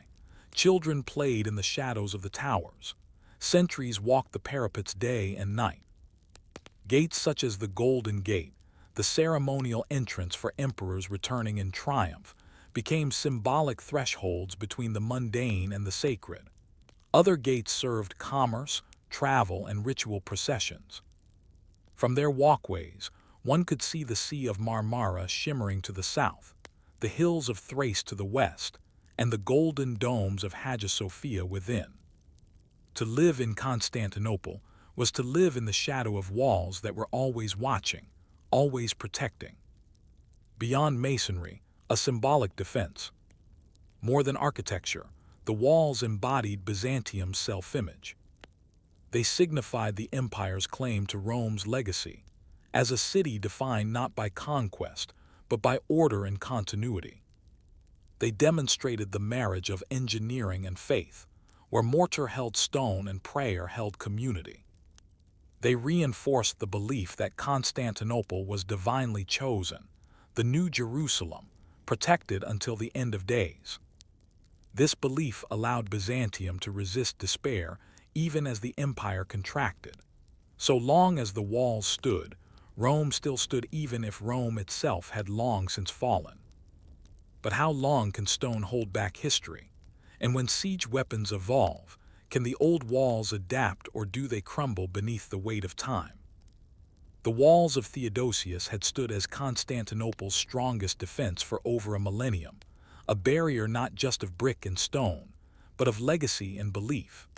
They had repelled armies from across the known world: Persians, Arabs, Avars, Rus, and countless raiders whose names are now half-remembered footnotes in forgotten chronicles. But by the later Middle Ages, the walls were no longer just fortifications. They had become symbols of defiance and eventually of Byzantium's tragic resilience in a world that was leaving it behind. We examine how these walls performed under mounting pressure, how they adapted or failed to adapt to a changing world, and how the empire's own vulnerabilities, both within and without, began to erode the security they once promised. Byzantium in decline. By the 11th century, the Byzantine Empire was shrinking. Once the master of the eastern Mediterranean, it now faced threats on all sides. Normans in southern Italy and the western Balkans. Seljuk Turks in Anatolia, who dealt a crippling blow at the Battle of Manzikert in 1071. Internal strife, with civil wars and dynastic infighting undermining imperial stability. The city of Constantinople still stood, proud and populous, but the empire behind it had weakened. The once immaculate system of regional defenses had crumbled. The Anatolian heartland, once Byzantium's breadbasket and recruitment zone, was now contested or lost. As the empire contracted, the walls began to feel less like an outer bulwark and more like the last line of defense for a legacy that had outlived its strength. The Crusaders at the gate 1203, 1204. Of all the enemies to reach Constantinople's gates, none were as unexpected or as catastrophic as the Fourth Crusade. Originally intended to recapture Jerusalem, the crusade was rerouted due to a tangled web of debt, diplomacy, and dynastic intrigue. The Venetians, who had built the Crusader fleet, struck a deal with the exiled Byzantine prince Alexios Angelos, who promised gold and political support if they helped restore him to the throne. In 1203, the Crusaders arrived at Constantinople and besieged the city, attempting to force the restoration of Alexios IV. The walls of Theodosius held just barely against attacks from the land, but the sea walls, built to protect the harbor along the Golden Horn, were less robust. Eventually, the Crusaders breached them with a combination of naval pressure and internal sabotage. In April 1204, after weeks of tension and betrayal, the Crusaders launched a full-scale assault. This time, the walls gave way not from failure of construction, but from decay, negligence, and divided leadership. Fires set during the fighting destroyed entire districts. The city fell. What followed was one of the most infamous sackings in history. Constantinople, heart of the Orthodox world and guardian of Roman tradition, was looted by fellow Christians. Churches were desecrated, relics stolen, and untold treasures carted off to Western Europe. The walls that had resisted Arab caliphs and Hun horsemen could not withstand Latin betrayal. The Latin occupation and restoration. From 1204 to 1261, Constantinople was ruled by the Latin Empire, a short-lived Western dominion that never gained full legitimacy or control beyond the city walls. During this period, the walls damaged in the sack were patched hastily, but not fully restored. Defensive maintenance was minimal. The Latin emperors lacked resources, manpower, and popular support. In 1261, the Byzantines under Michael VII Palaiologos retook the city in a swift operation that required little siege warfare. The Latin garrison was weak, and much of the empire had reverted to Byzantine control in exile. But the victory was bittersweet. The restored Byzantine Empire was a shadow of its former self, a city-state more than an empire, constantly under threat, chronically short on funds. Michael VII initiated repairs on the walls, but it was clear the days of grandeur were over. Adaptation to new threats. In the later centuries of the Byzantine Empire, siege warfare changed. Gunpowder and early cannons began to appear by the 14th century. Siege towers and mining techniques grew more sophisticated. Empires like the Ottomans were now state systems, with standing armies and engineering corps. The walls of Theodosius, while still formidable, were increasingly obsolete against these technologies. Their height and thickness, designed to withstand ladders and battering rams, were vulnerable to sustained artillery fire, a weapon that hadn't existed when they were built a millennium earlier. Emperors like John V. Palaiologos and Manuel II attempted to modernize and reinforce the walls where possible. Sections were thickened, watchtowers were rebuilt, moats were cleared. But each repair was more desperate than the last. There were not enough soldiers to man the walls, not enough money to upgrade them fully, and not enough time to prepare for what was coming. The Ottoman shadow. By the mid-15th century, the Ottoman Empire had become the preeminent power in the eastern Mediterranean. Under maimed II, the Ottomans eyed Constantinople not just as a military target, but as a symbolic prize, the last vestige of Rome, the Christian city that had withstood their ancestors. In 1453, Mehmed launched his final assault. The Byzantine Emperor, Constantine XI Palaiologos, knew that the odds were hopeless.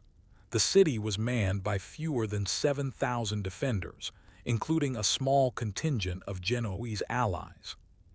Mehmed brought with him a new weapon, massive cannons, including the famous basilica, a siege gun capable of firing 600-pound stone balls.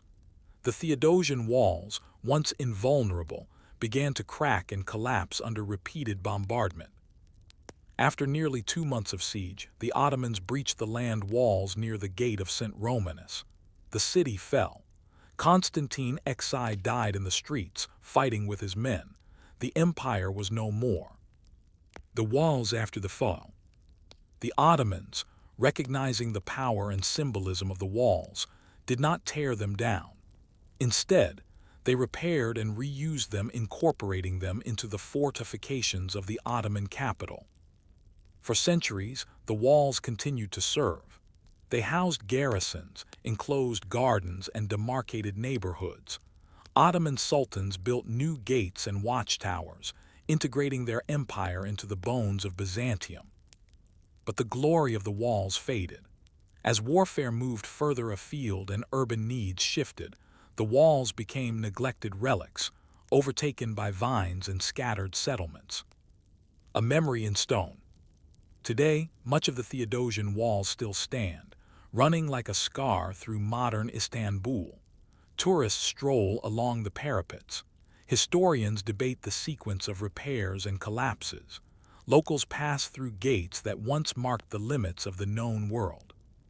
But what endures more than the stone is the idea they represent. The determination to hold firm against overwhelming odds. The belief that civilization, however embattled, is worth defending.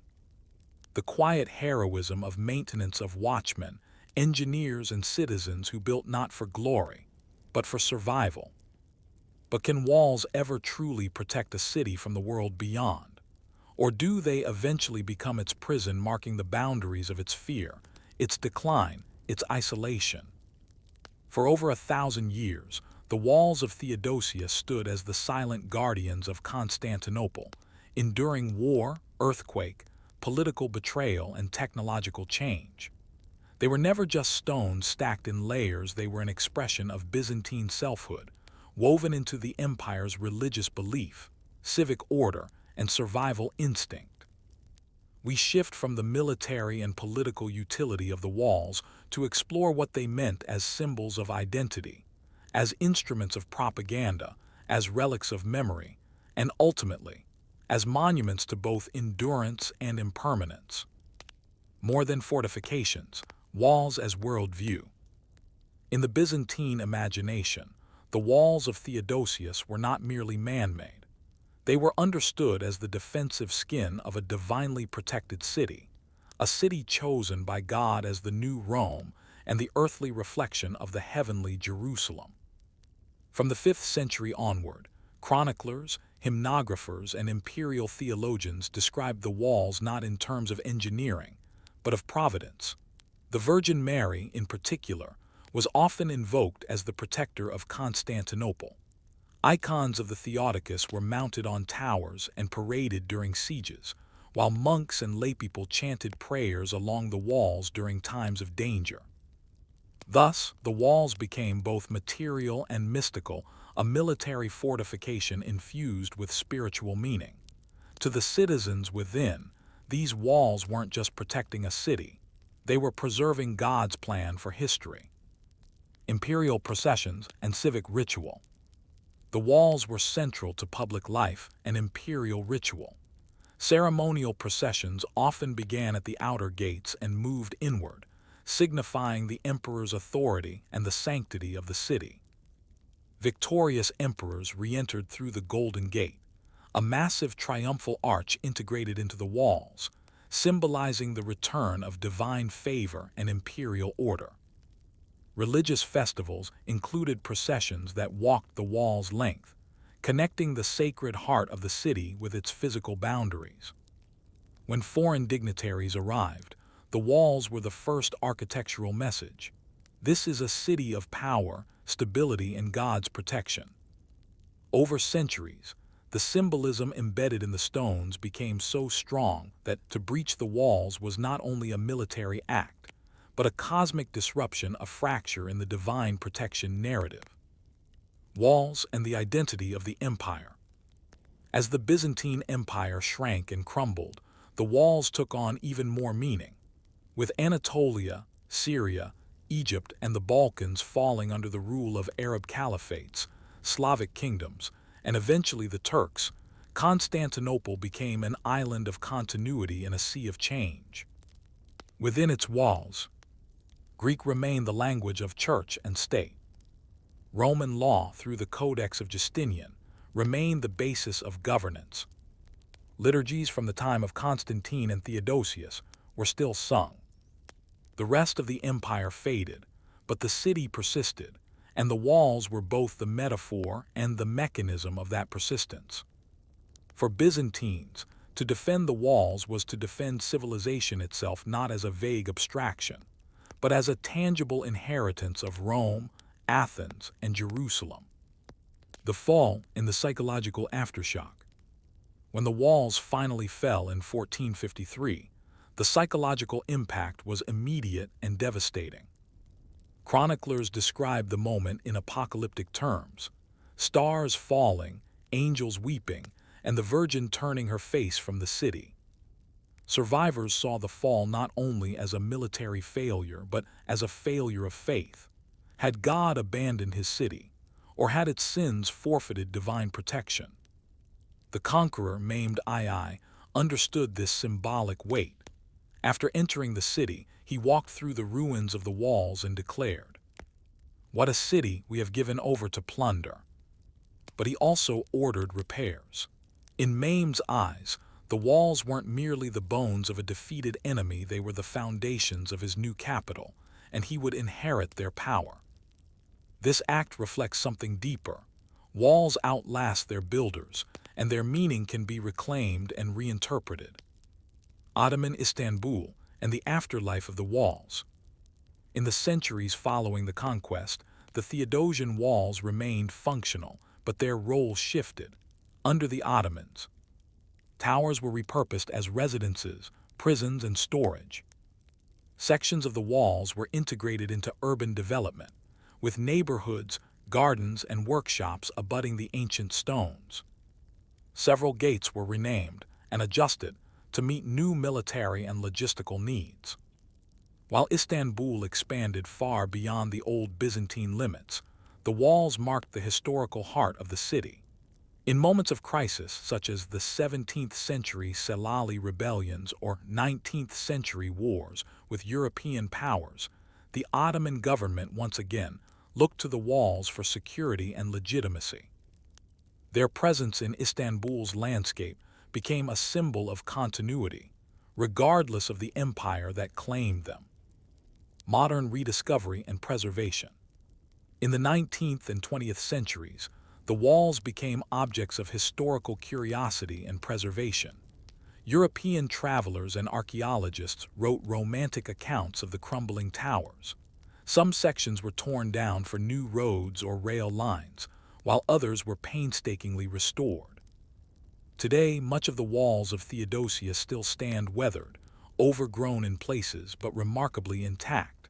They cut across neighborhoods, disappear behind high-rises, reappear in parks. Birds nest in ancient battlements. Tourists photograph weather-beaten towers, unaware that a millennium ago, these stones repelled fire, sword, and siege tower. Efforts by the Turkish government.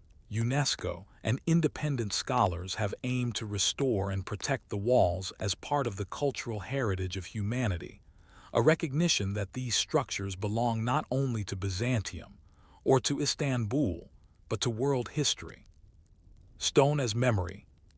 Walls are often built out of fear, but the walls of Theodosius were also built out of hope, a hope that civilization could last, that chaos could be held at bay, that order, faith, and knowledge could be preserved behind bricks and battlements. Their survival is not just physical but narrative. They have become a metaphor for resilience in the face of decline, a symbol of how infrastructure preserves identity, a reminder that even the most durable walls cannot outlast time, but they can shape its course.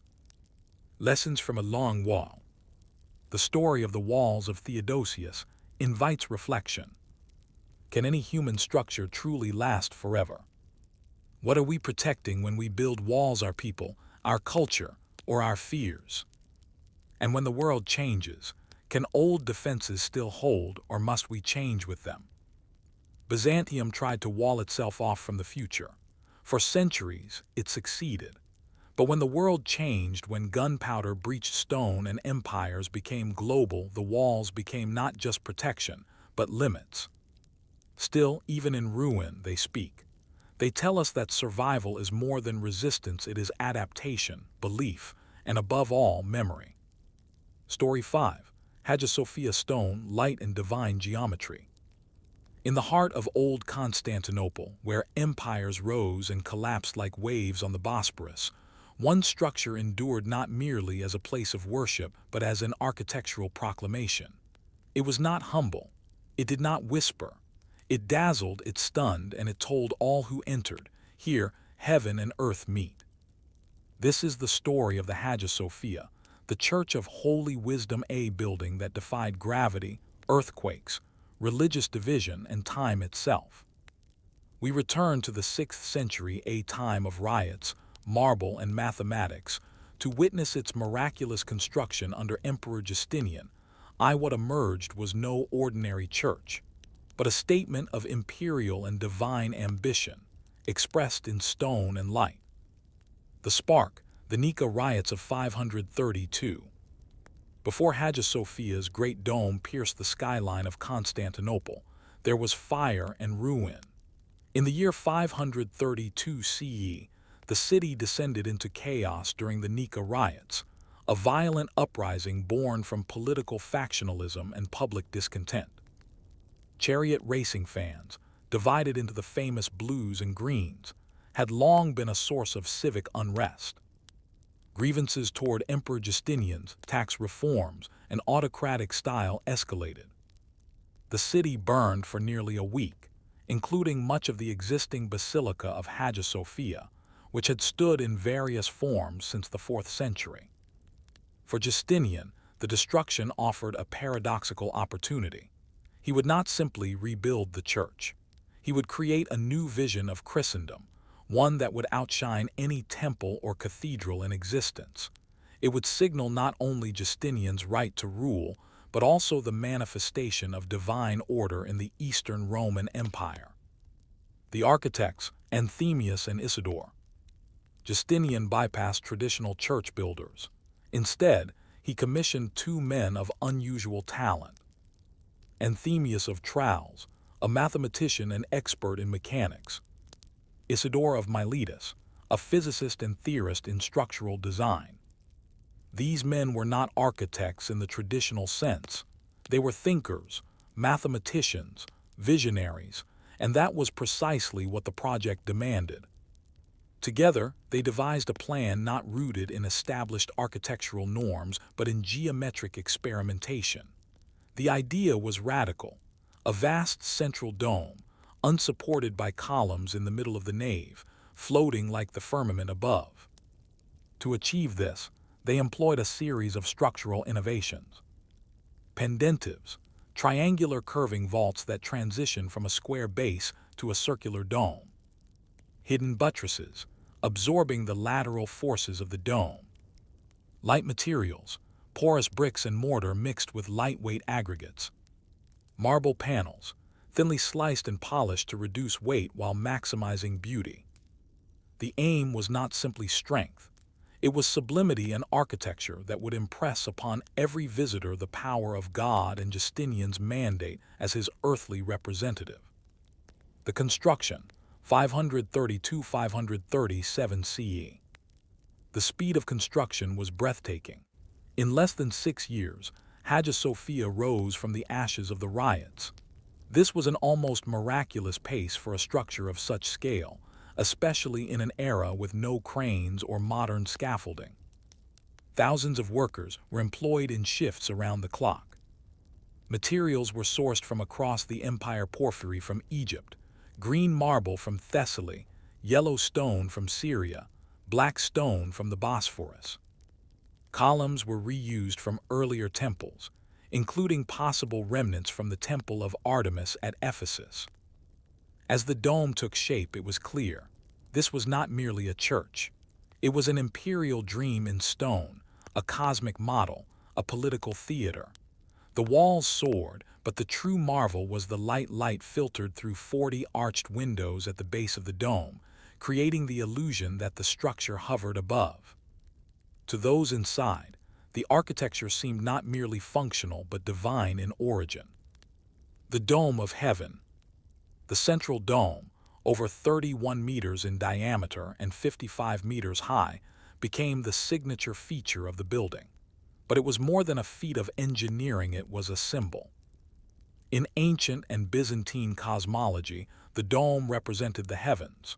To build one of such grandeur was to physically bring the cosmos into the city. It was a statement. Constantinople was the center of the Christian world, and this building, its axis mundi, the link between heaven and earth. Justinian, upon entering the completed church in 537 CE, is said to have exclaimed, "Solomon, I have surpassed thee." It was not modesty, but in a sense it was true. No structure of its kind had ever been built, not in Jerusalem, not in Rome, not even in the pagan temples of antiquity. Decoration and the message of empire. The interior of Hagia Sophia was no less revolutionary than its structure. Mosaics covered the walls, vaults, and apses shimmering in gold, glass, and colored stone. The earliest decorations were non-figurative, featuring crosses, vines, stars, and geometric patterns, likely due to ongoing theological debates over icons. Later emperors would add massive images of Christ Pantocrator, the Virgin Mary, and imperial figures, offering models of the church to divine beings. The message was clear. This was a city of divine order, a church of universal truth, and an emperor who ruled not just by might, but by the grace of heaven. Everything about Hagia Sophia, from its dimensions to its materials, was meant to reflect cosmic harmony, political legitimacy, and spiritual transcendence. Cracks in the dome, cracks in the empire. But even divine visions must contend with physics. In 558 CE, just 2 decades after its completion, the original dome collapsed during an earthquake. The massive structure had pushed outward too far for its supports to hold. Isidore the Younger, nephew of one of the original architects, was called in to rebuild it. He raised the dome higher, increased the curvature, and reinforced the supports. The new dome stood firmer, and it's this version that largely survives to this day. But this collapse was more than a structural failure. It mirrored what was beginning to happen in the empire itself. Border threats grew. Religious disputes, particularly the Monophysite controversy, deepened.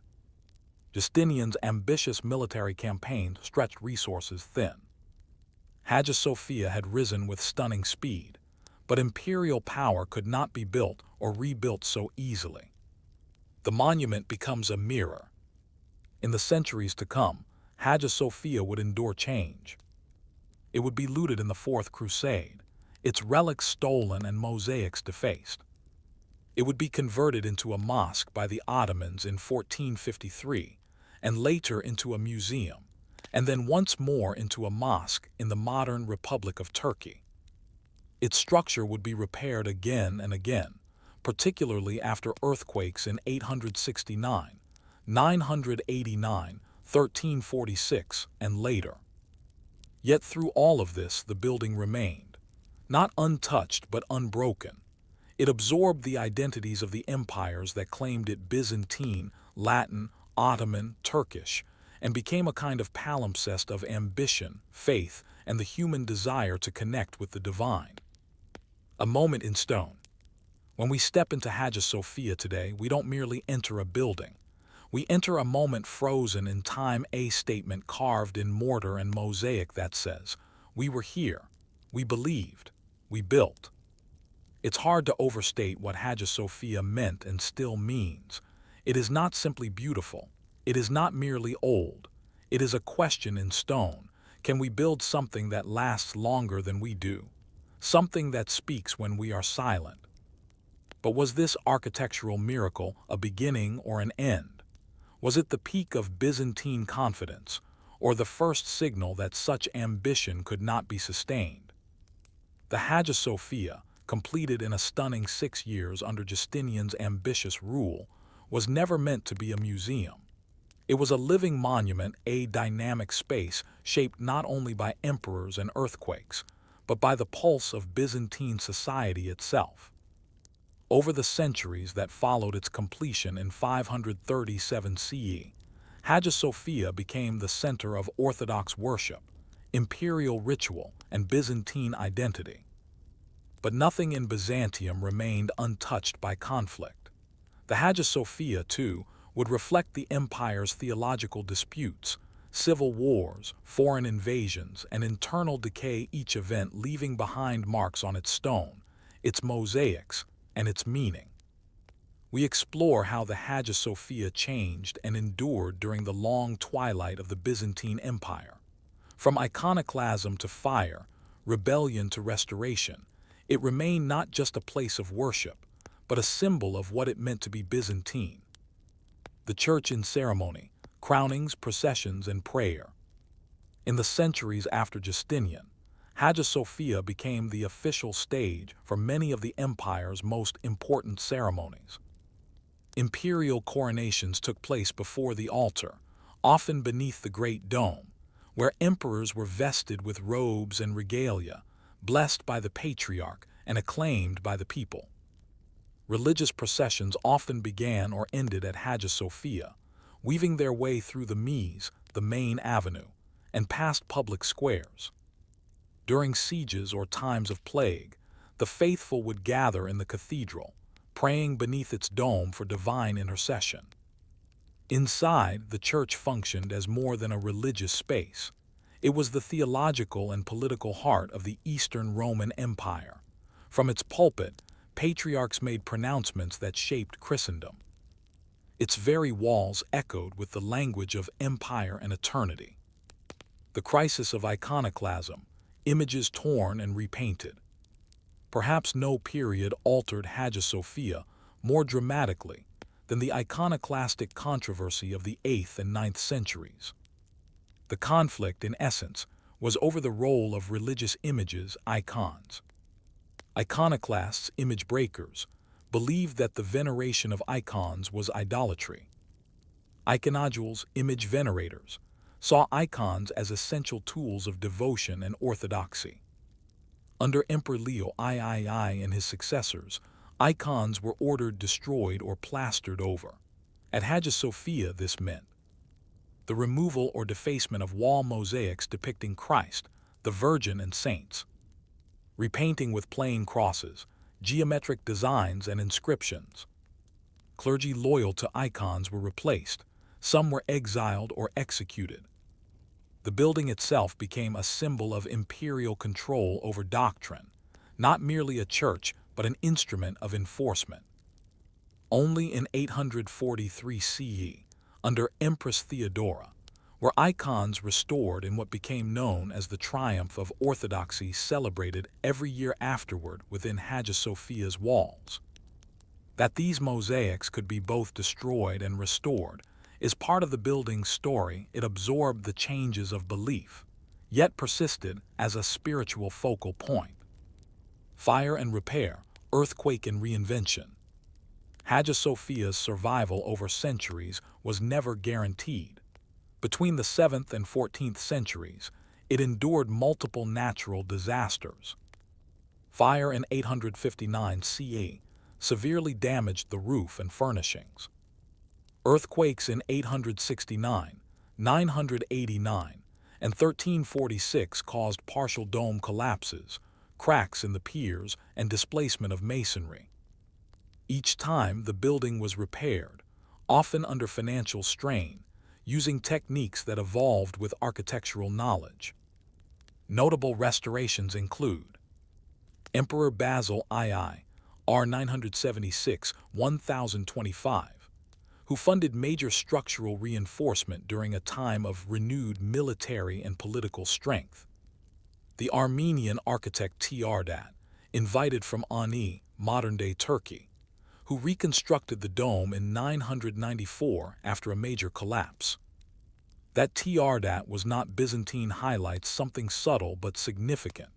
Even in crisis, Hagia Sophia represented a pan-Christian, cosmopolitan heritage that extended beyond imperial borders.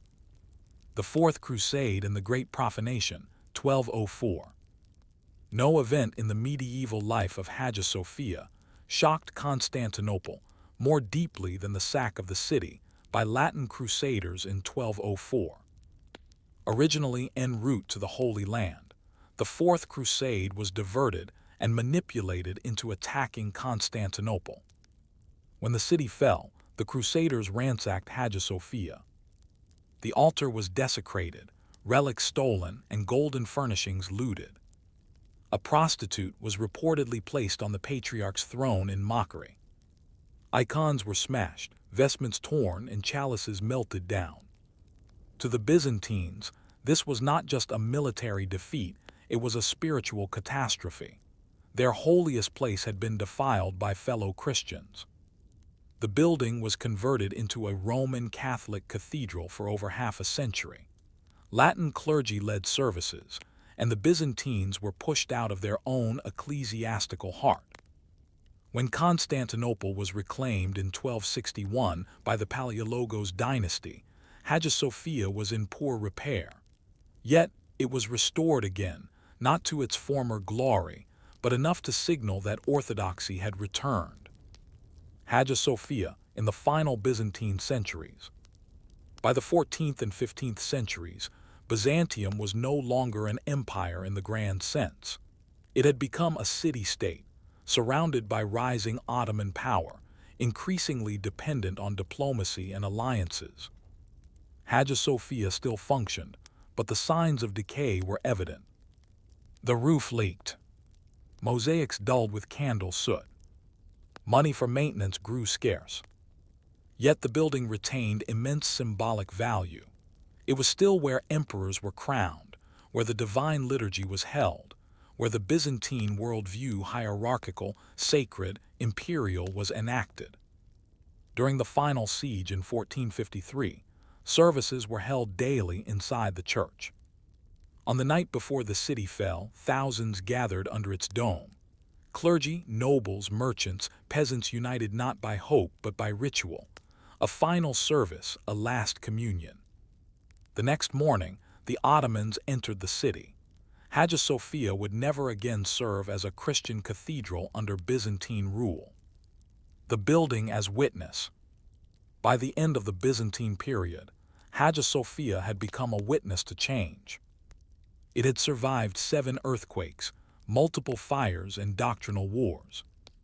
It had been both sanctified and profaned, used as a tool of unification and division.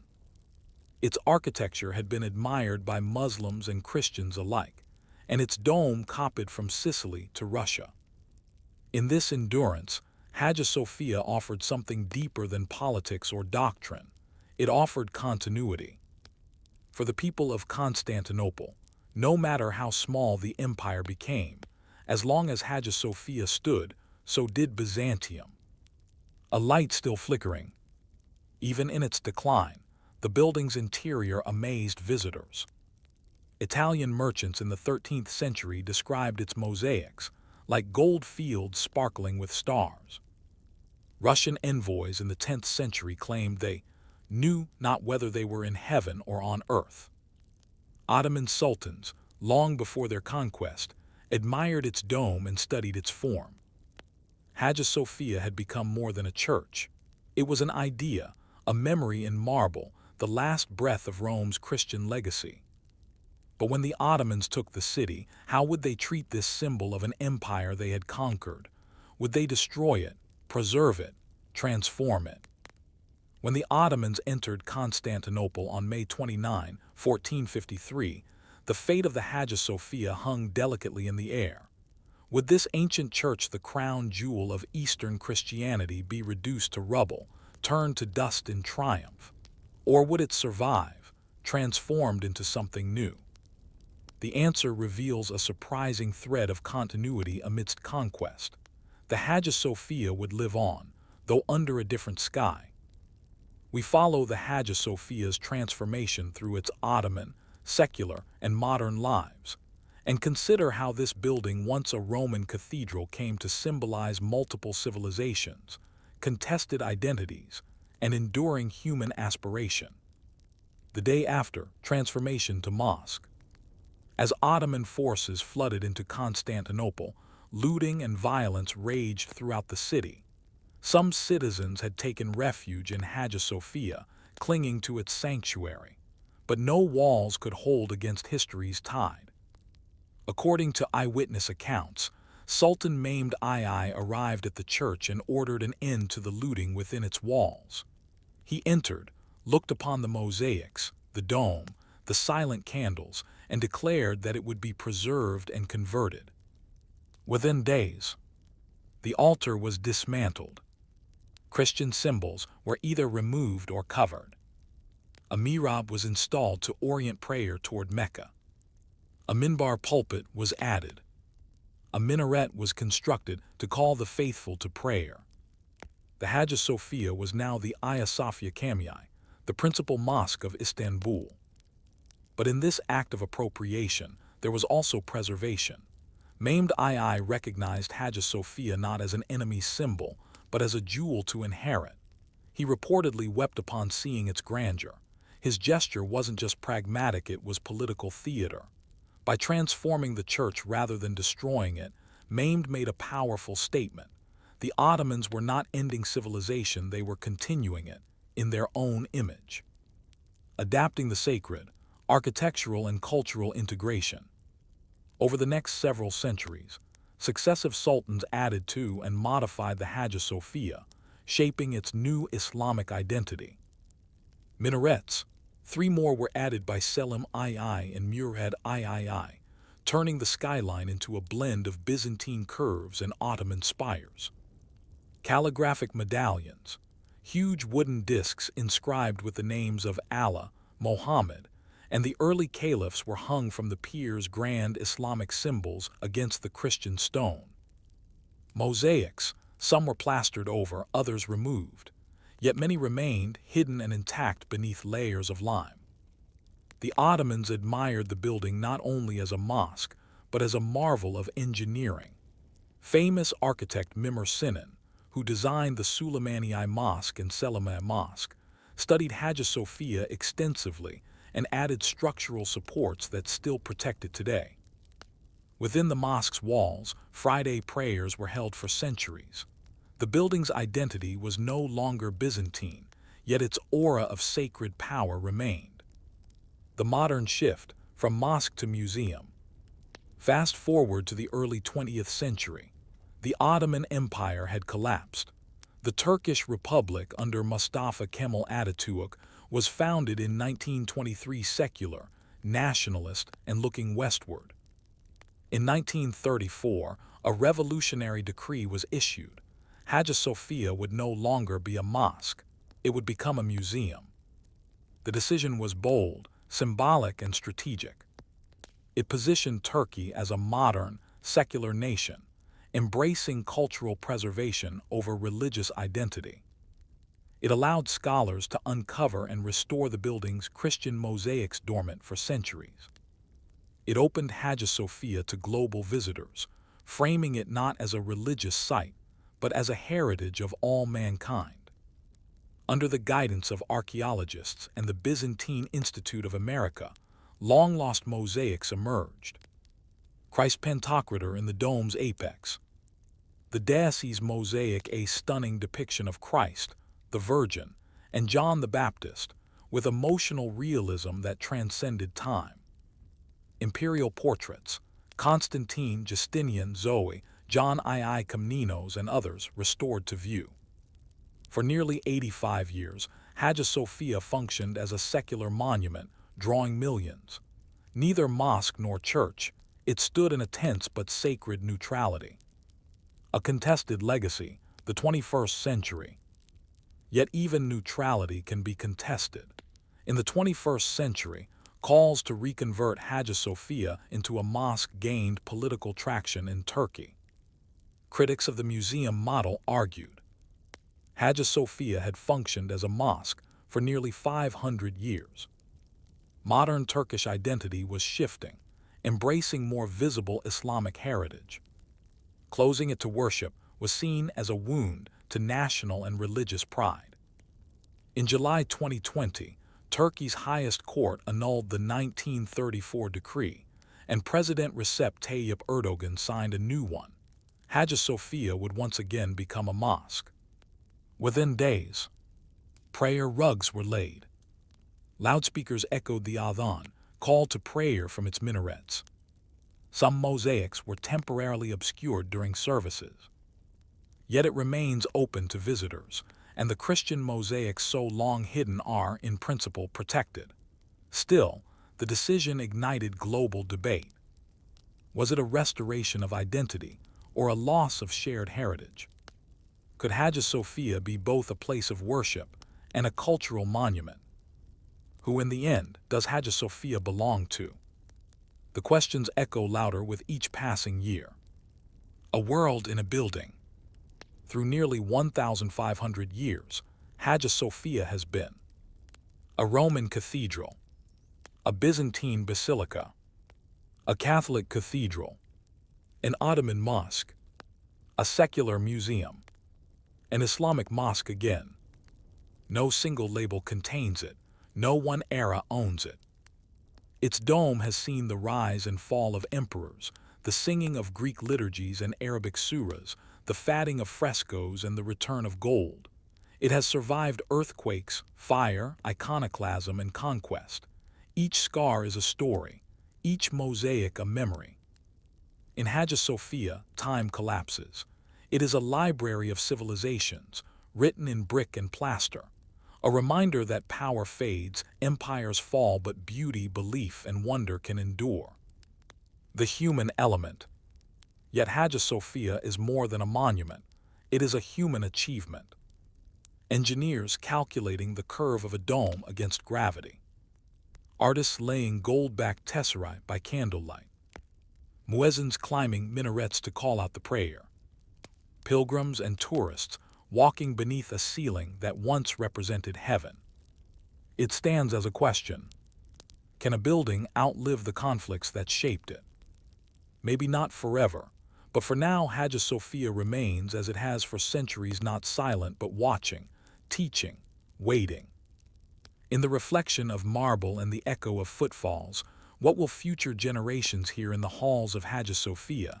Will it be prayer, debate, or simply awe? Story 6. Bureaucrats in Purple Robes, the Byzantine Civil Service. You've heard of emperors Justinian, Basil, Constantine. You've heard of generals and patriarchs, battles and councils. But what if the true miracle of the Byzantine Empire wasn't in its conquests or its cathedrals, but in the paperwork?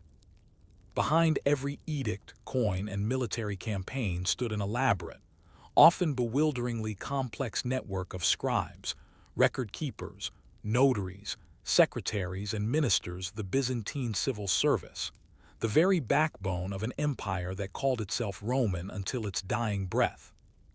This is a story not of soldiers or saints, but of clerks in purple robes, wax tablets, ink-stained hands, and a bureaucracy so intricate that its legacy still echoes through modern administrative systems. We explore the origins and structure of the Byzantine bureaucracy, a machine built for control, survival, and continuity, and the unsung workers who, desk by desk, kept the empire alive long after its swords had dulled. Roman roots, Byzantine branches. To understand the Byzantine civil service, we must begin with the late Roman Empire, particularly under Diocletian and Constantine in the 3rd and 4th centuries CE. As the empire expanded and crisis loomed, Roman rulers recognized that governing a vast, multicultural, multilingual realm required more than military might. It required tax collection, record keeping, provincial oversight, judicial structures, logistics. This need birthed the late Roman bureaucratic system, which the Byzantines inherited and gradually adapted. By the time of Justinian in the 6th century, this system had evolved into a sprawling hierarchy with dozens of departments, officia, staffed by hundreds, sometimes thousands of functionaries. Whereas Rome had relied on aristocratic senators and governors, Byzantium preferred a professionalized bureaucracy, loyal not to a class or region, but to the emperor and the state. The Purple Path, entry and advancement. Getting into the civil service was not easy, but it was desirable. Why? Because unlike the uncertain fate of soldiers or the instability of aristocratic lands, a bureaucratic post, especially a high-ranking one, offered regular pay, legal protections, access to power, paths to promotion and influence. Most civil servants entered through education in one of Constantinople's prestigious schools, particularly the School of Magnora, 9th century onward, which trained elite administrators. Recommendation or patronage, often by existing officials or clergy. Family legacy, with sons following fathers into the same offices. Promising young men learned Greek rhetoric, legal procedures, script writing, and imperial protocols. Latin, though slowly fading from use, remained important in legal documents well into the 6th and 7th centuries.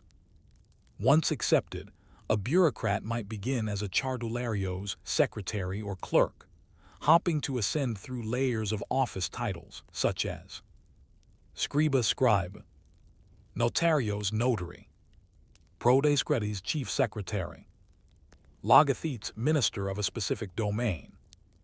Robes and ranks, a world of titles. Byzantine officials wore their rank literally.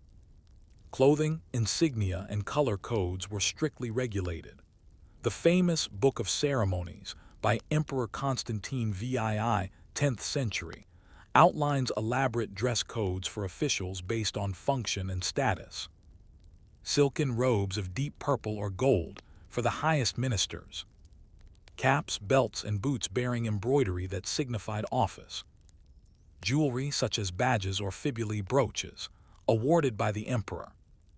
Rank titles were absurdly numerous and layered.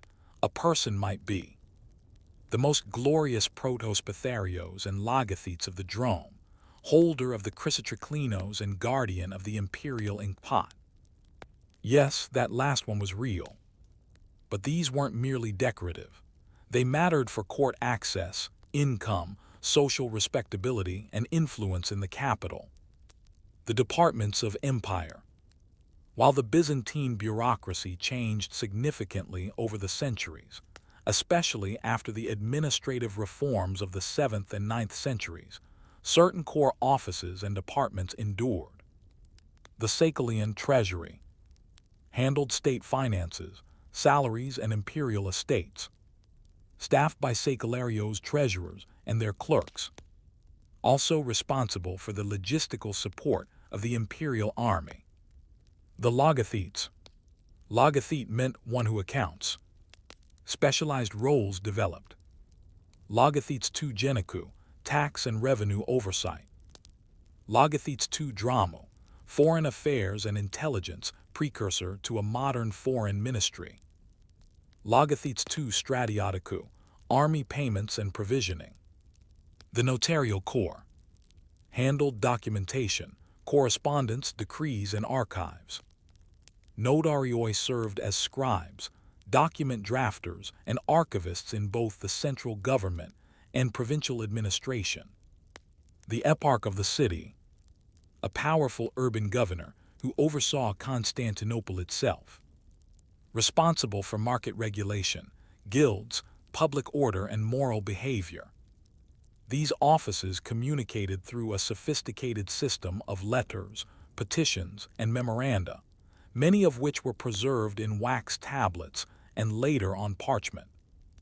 A life of paper and power. The life of a mid-level bureaucrat in Byzantium was one of constant writing, reading, and maneuvering.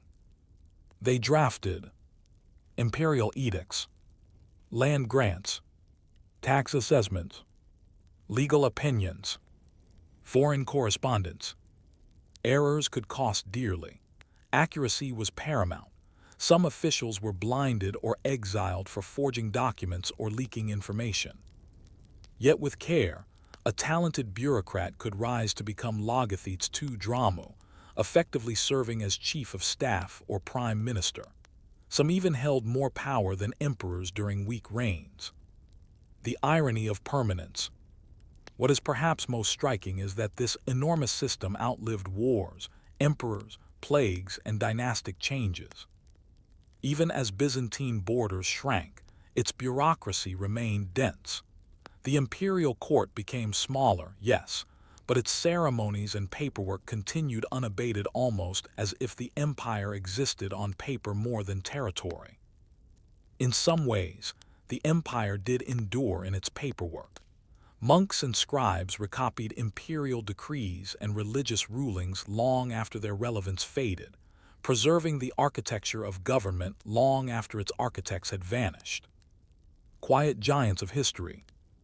These bureaucrats were not heroes. They didn't charge into battle or build soaring domes, but they were the glue, the continuity, the ink that held the empire together. While generals rose and fell and emperors were deposed or murdered, the clerks stayed chronicling, classifying, and codifying. They were the quiet giants of Byzantine history, and their legacy is everywhere. In modern diplomacy, taxation, state seals, administrative law, and the subtle idea that a government, no matter how powerful, is only as strong as the records it keeps. But how did this bureaucratic class fare during Byzantium's greatest challenges, invasions, revolts, and religious upheavals? Did they resist change or help adapt to it? The Byzantine bureaucracy, that vast, meticulous machine of ink and parchment, was never static.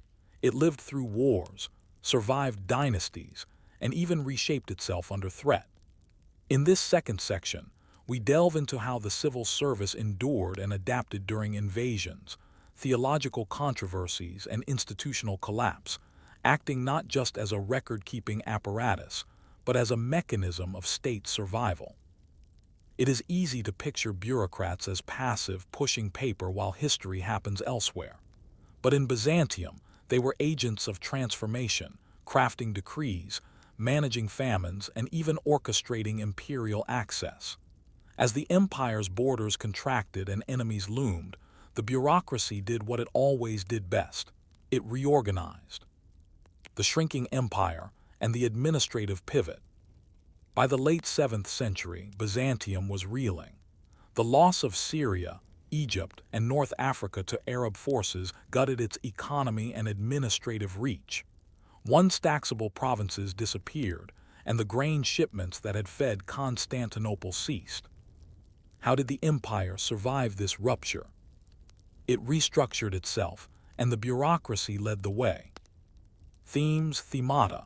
The old diocesan provinces were replaced with military administrative districts called themes. These were governed by strategoi, but bureaucrats managed logistics, land distribution, and tax levies. Civil servants adapted to new responsibilities. Clerks now worked closely with military officials, blurring the line between civilian and army functions.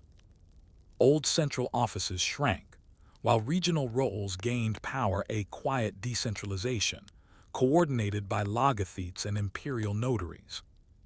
The state became leaner but not weaker. The bureaucracy didn't crumble.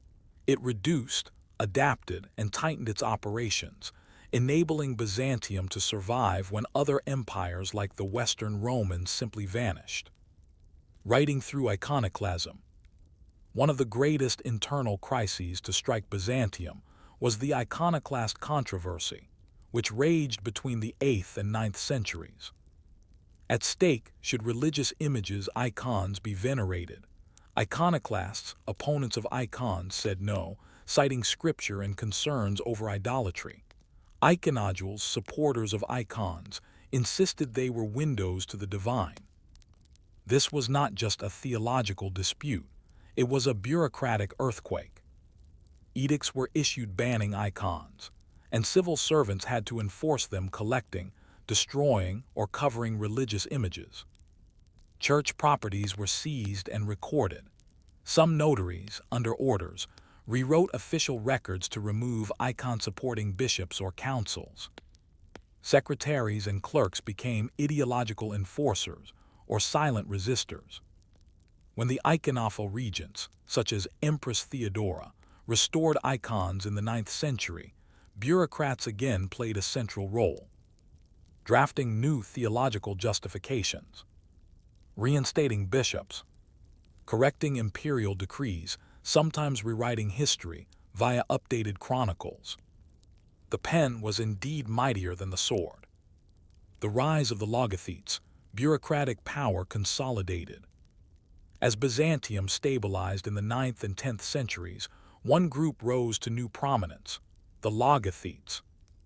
No longer just managers of specific functions, logothetes like Logothetes II Dramu, chief of communications and intelligence, and Logothetes II Genikou, chief financial officer, began acting as de facto ministers of state.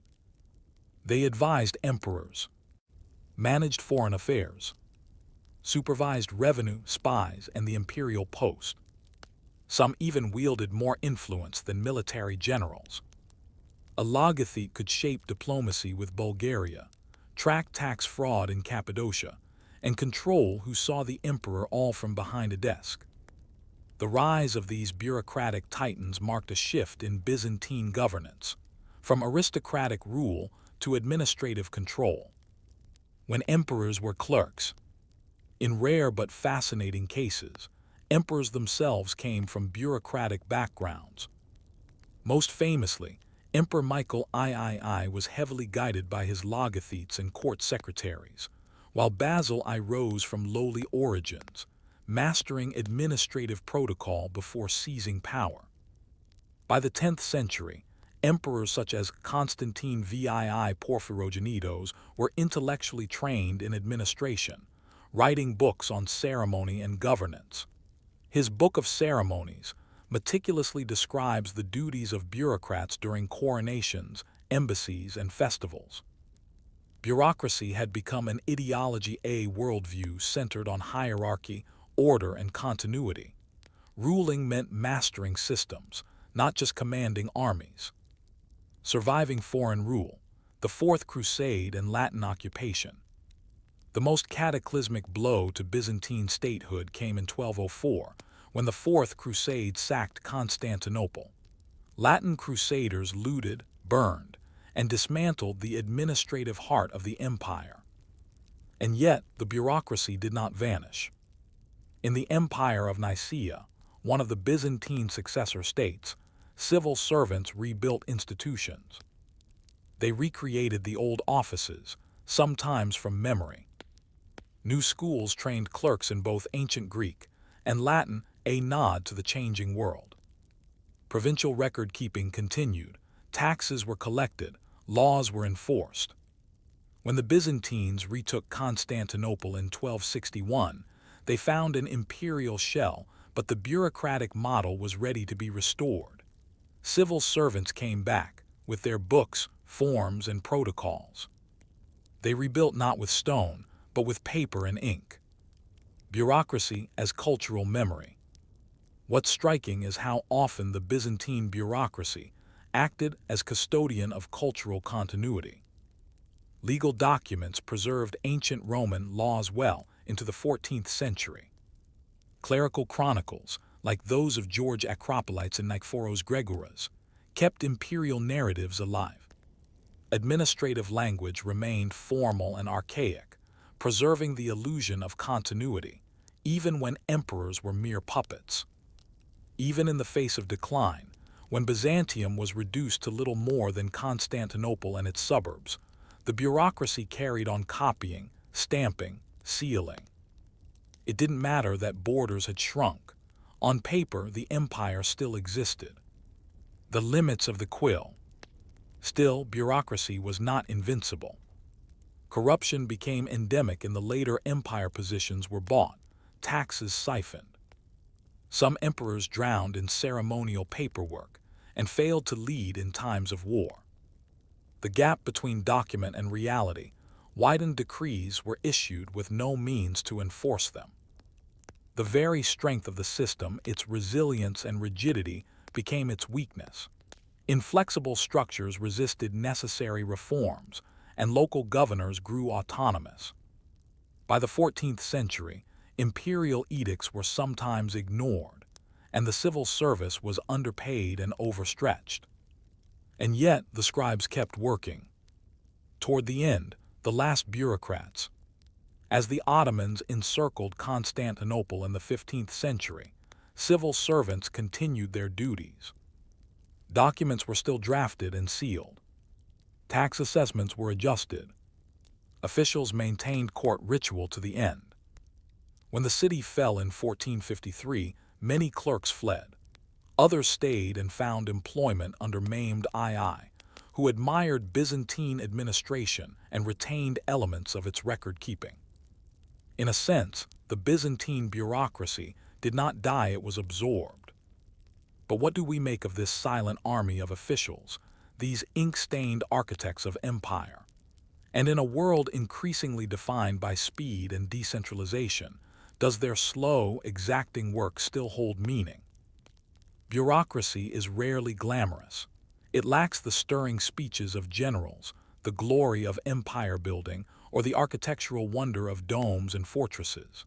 Yet the Byzantine bureaucracy was a quiet colossus. It sustained one of the most enduring empires in human history, adapting through centuries of war, theological crises, civil strife, and economic upheaval.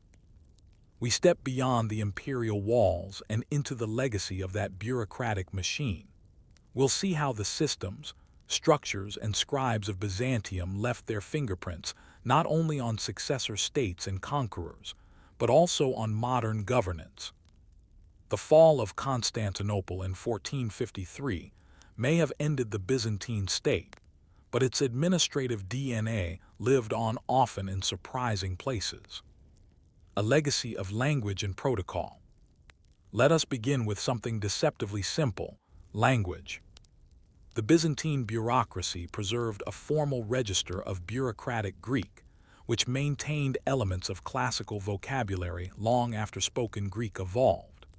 This officialese, dense, ceremonial, precise, influenced the language of law and governance in Orthodox lands for centuries. In the Slavic world, the adoption of Orthodox Christianity came with the Byzantine model of governance. Greek-derived terms like strategos, general, logothete, minister, and basileus, emperor, appeared in medieval Serbian and Bulgarian courts.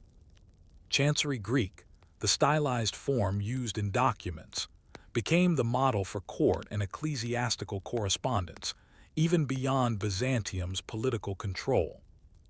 This formal bureaucratic style would, over time, be translated and adapted, but the tone and structure remained remarkably consistent. Russia, the Third Rome. Perhaps the most prominent inheritor of Byzantine bureaucratic culture was Russia. After the fall of Constantinople, the Grand Duchy of Moscow increasingly positioned itself as the legitimate heir to the Orthodox Roman legacy, even claiming to be the Third Rome. Ivan III married Sophia Paleologina, niece of the last Byzantine emperor, in 1472. With her came Byzantine advisors, court ritual, and bureaucratic customs. Russian state documents began to mirror Byzantine formats heavy with religious invocations, hierarchical signatures, and imperial symbolism. The Russian Prikazy ministries and the Posalsky Prikaz foreign office had organizational roots in Byzantine departments like the Logothetes II drama. Even the double-headed eagle, now a symbol of the Russian Federation, was borrowed from Byzantine imperial iconography, a visual reminder of continuity through paperwork and tradition.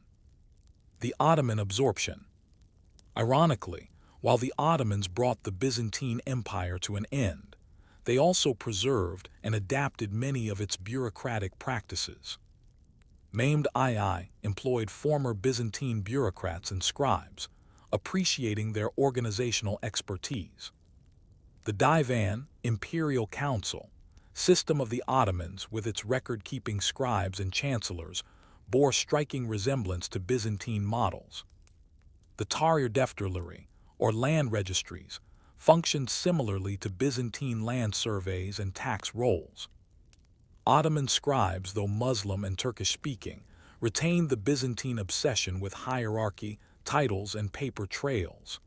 The empire, like Byzantium, ran on documents meticulously produced, archived, and obeyed. Even ceremonial court life with its layered robes, elaborate ranks, and audience protocols was influenced by Byzantine precedent. Western echoes, influence on European administration. Though the Latin West often distanced itself from decadent Byzantium, the influence of its bureaucratic thought found indirect paths into Europe. Ecclesiastical bureaucracy. The Byzantine church bureaucracy with its clear ranks, canon law structures, and notarial systems provided a model for the Catholic Church's own administration, particularly after the Schism. Episcopal courts, clerical titles, and administrative documentation practices evolved in tandem. Venetian and Genoese chanceries. These maritime republics, frequent visitors, and sometimes conquerors of Byzantine territories, borrowed chancery formats.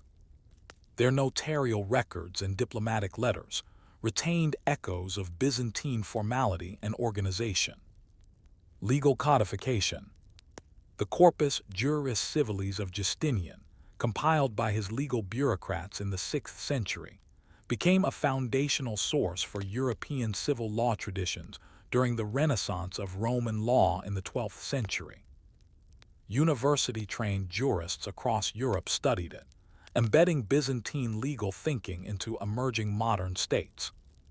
In these ways, the intellectual and procedural heart of Byzantine bureaucracy continued to beat even in places where emperors and icons had long vanished. Bureaucracy as a technology of survival. Why does this matter? Because the Byzantine civil service was more than a collection of offices. It was a technology of survival and institutional memory that endured when emperors died, generals mutinied, and borders shifted. Consider, when the empire lost Egypt and Syria, the bureaucracy restructured. When iconoclasm divided the church, civil servants maintained order and corrected records. When Latin crusaders burned Constantinople, the Nicene administration carried on the torch. When the Ottomans arrived, the scribes were still copying decrees. It was as if the empire was a palimpsest, constantly rewritten, but never blank, and the ink that traced its rebirth time and again came from the pens of clerks. Reflection, the dignity of the routine. There's something oddly moving about this story. History tends to celebrate drama revolutions, conquests, martyrs. But Byzantium offers a different kind of lesson, the quiet dignity of structure. The man who inked tax rolls in Cappadocia. The woman copying a legal text in a Constantinopolitan scriptorium. The messenger running state letters across Asia Minor.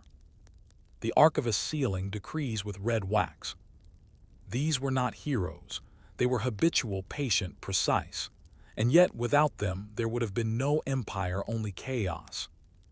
In a way, the Byzantine civil service reminds us that civilization is not built only on glory or violence, but on the rhythms of administration, the trust in record, and the power of tradition to adapt without breaking. The last desk. When Constantinople fell, and the Hagia Sophia became a mosque, and the emperor died defending his city, there may well have been a clerk somewhere in the capital still copying a decree, still logging an account, still filing away imperial instructions that no longer mattered. Did he stop when the bells told the end? Or did he keep writing long after the world he knew had vanished? We don't know, but the ink dried, the empire ended, and the legacy of its bureaucracy was only beginning. In an age that values speed, innovation, and disruption, is there still a place for the slow, methodical, ceremonial machinery of governance? Or does the Byzantine civil service stand as a monument to a lost ideal where endurance mattered more than conquest and writing meant ruling?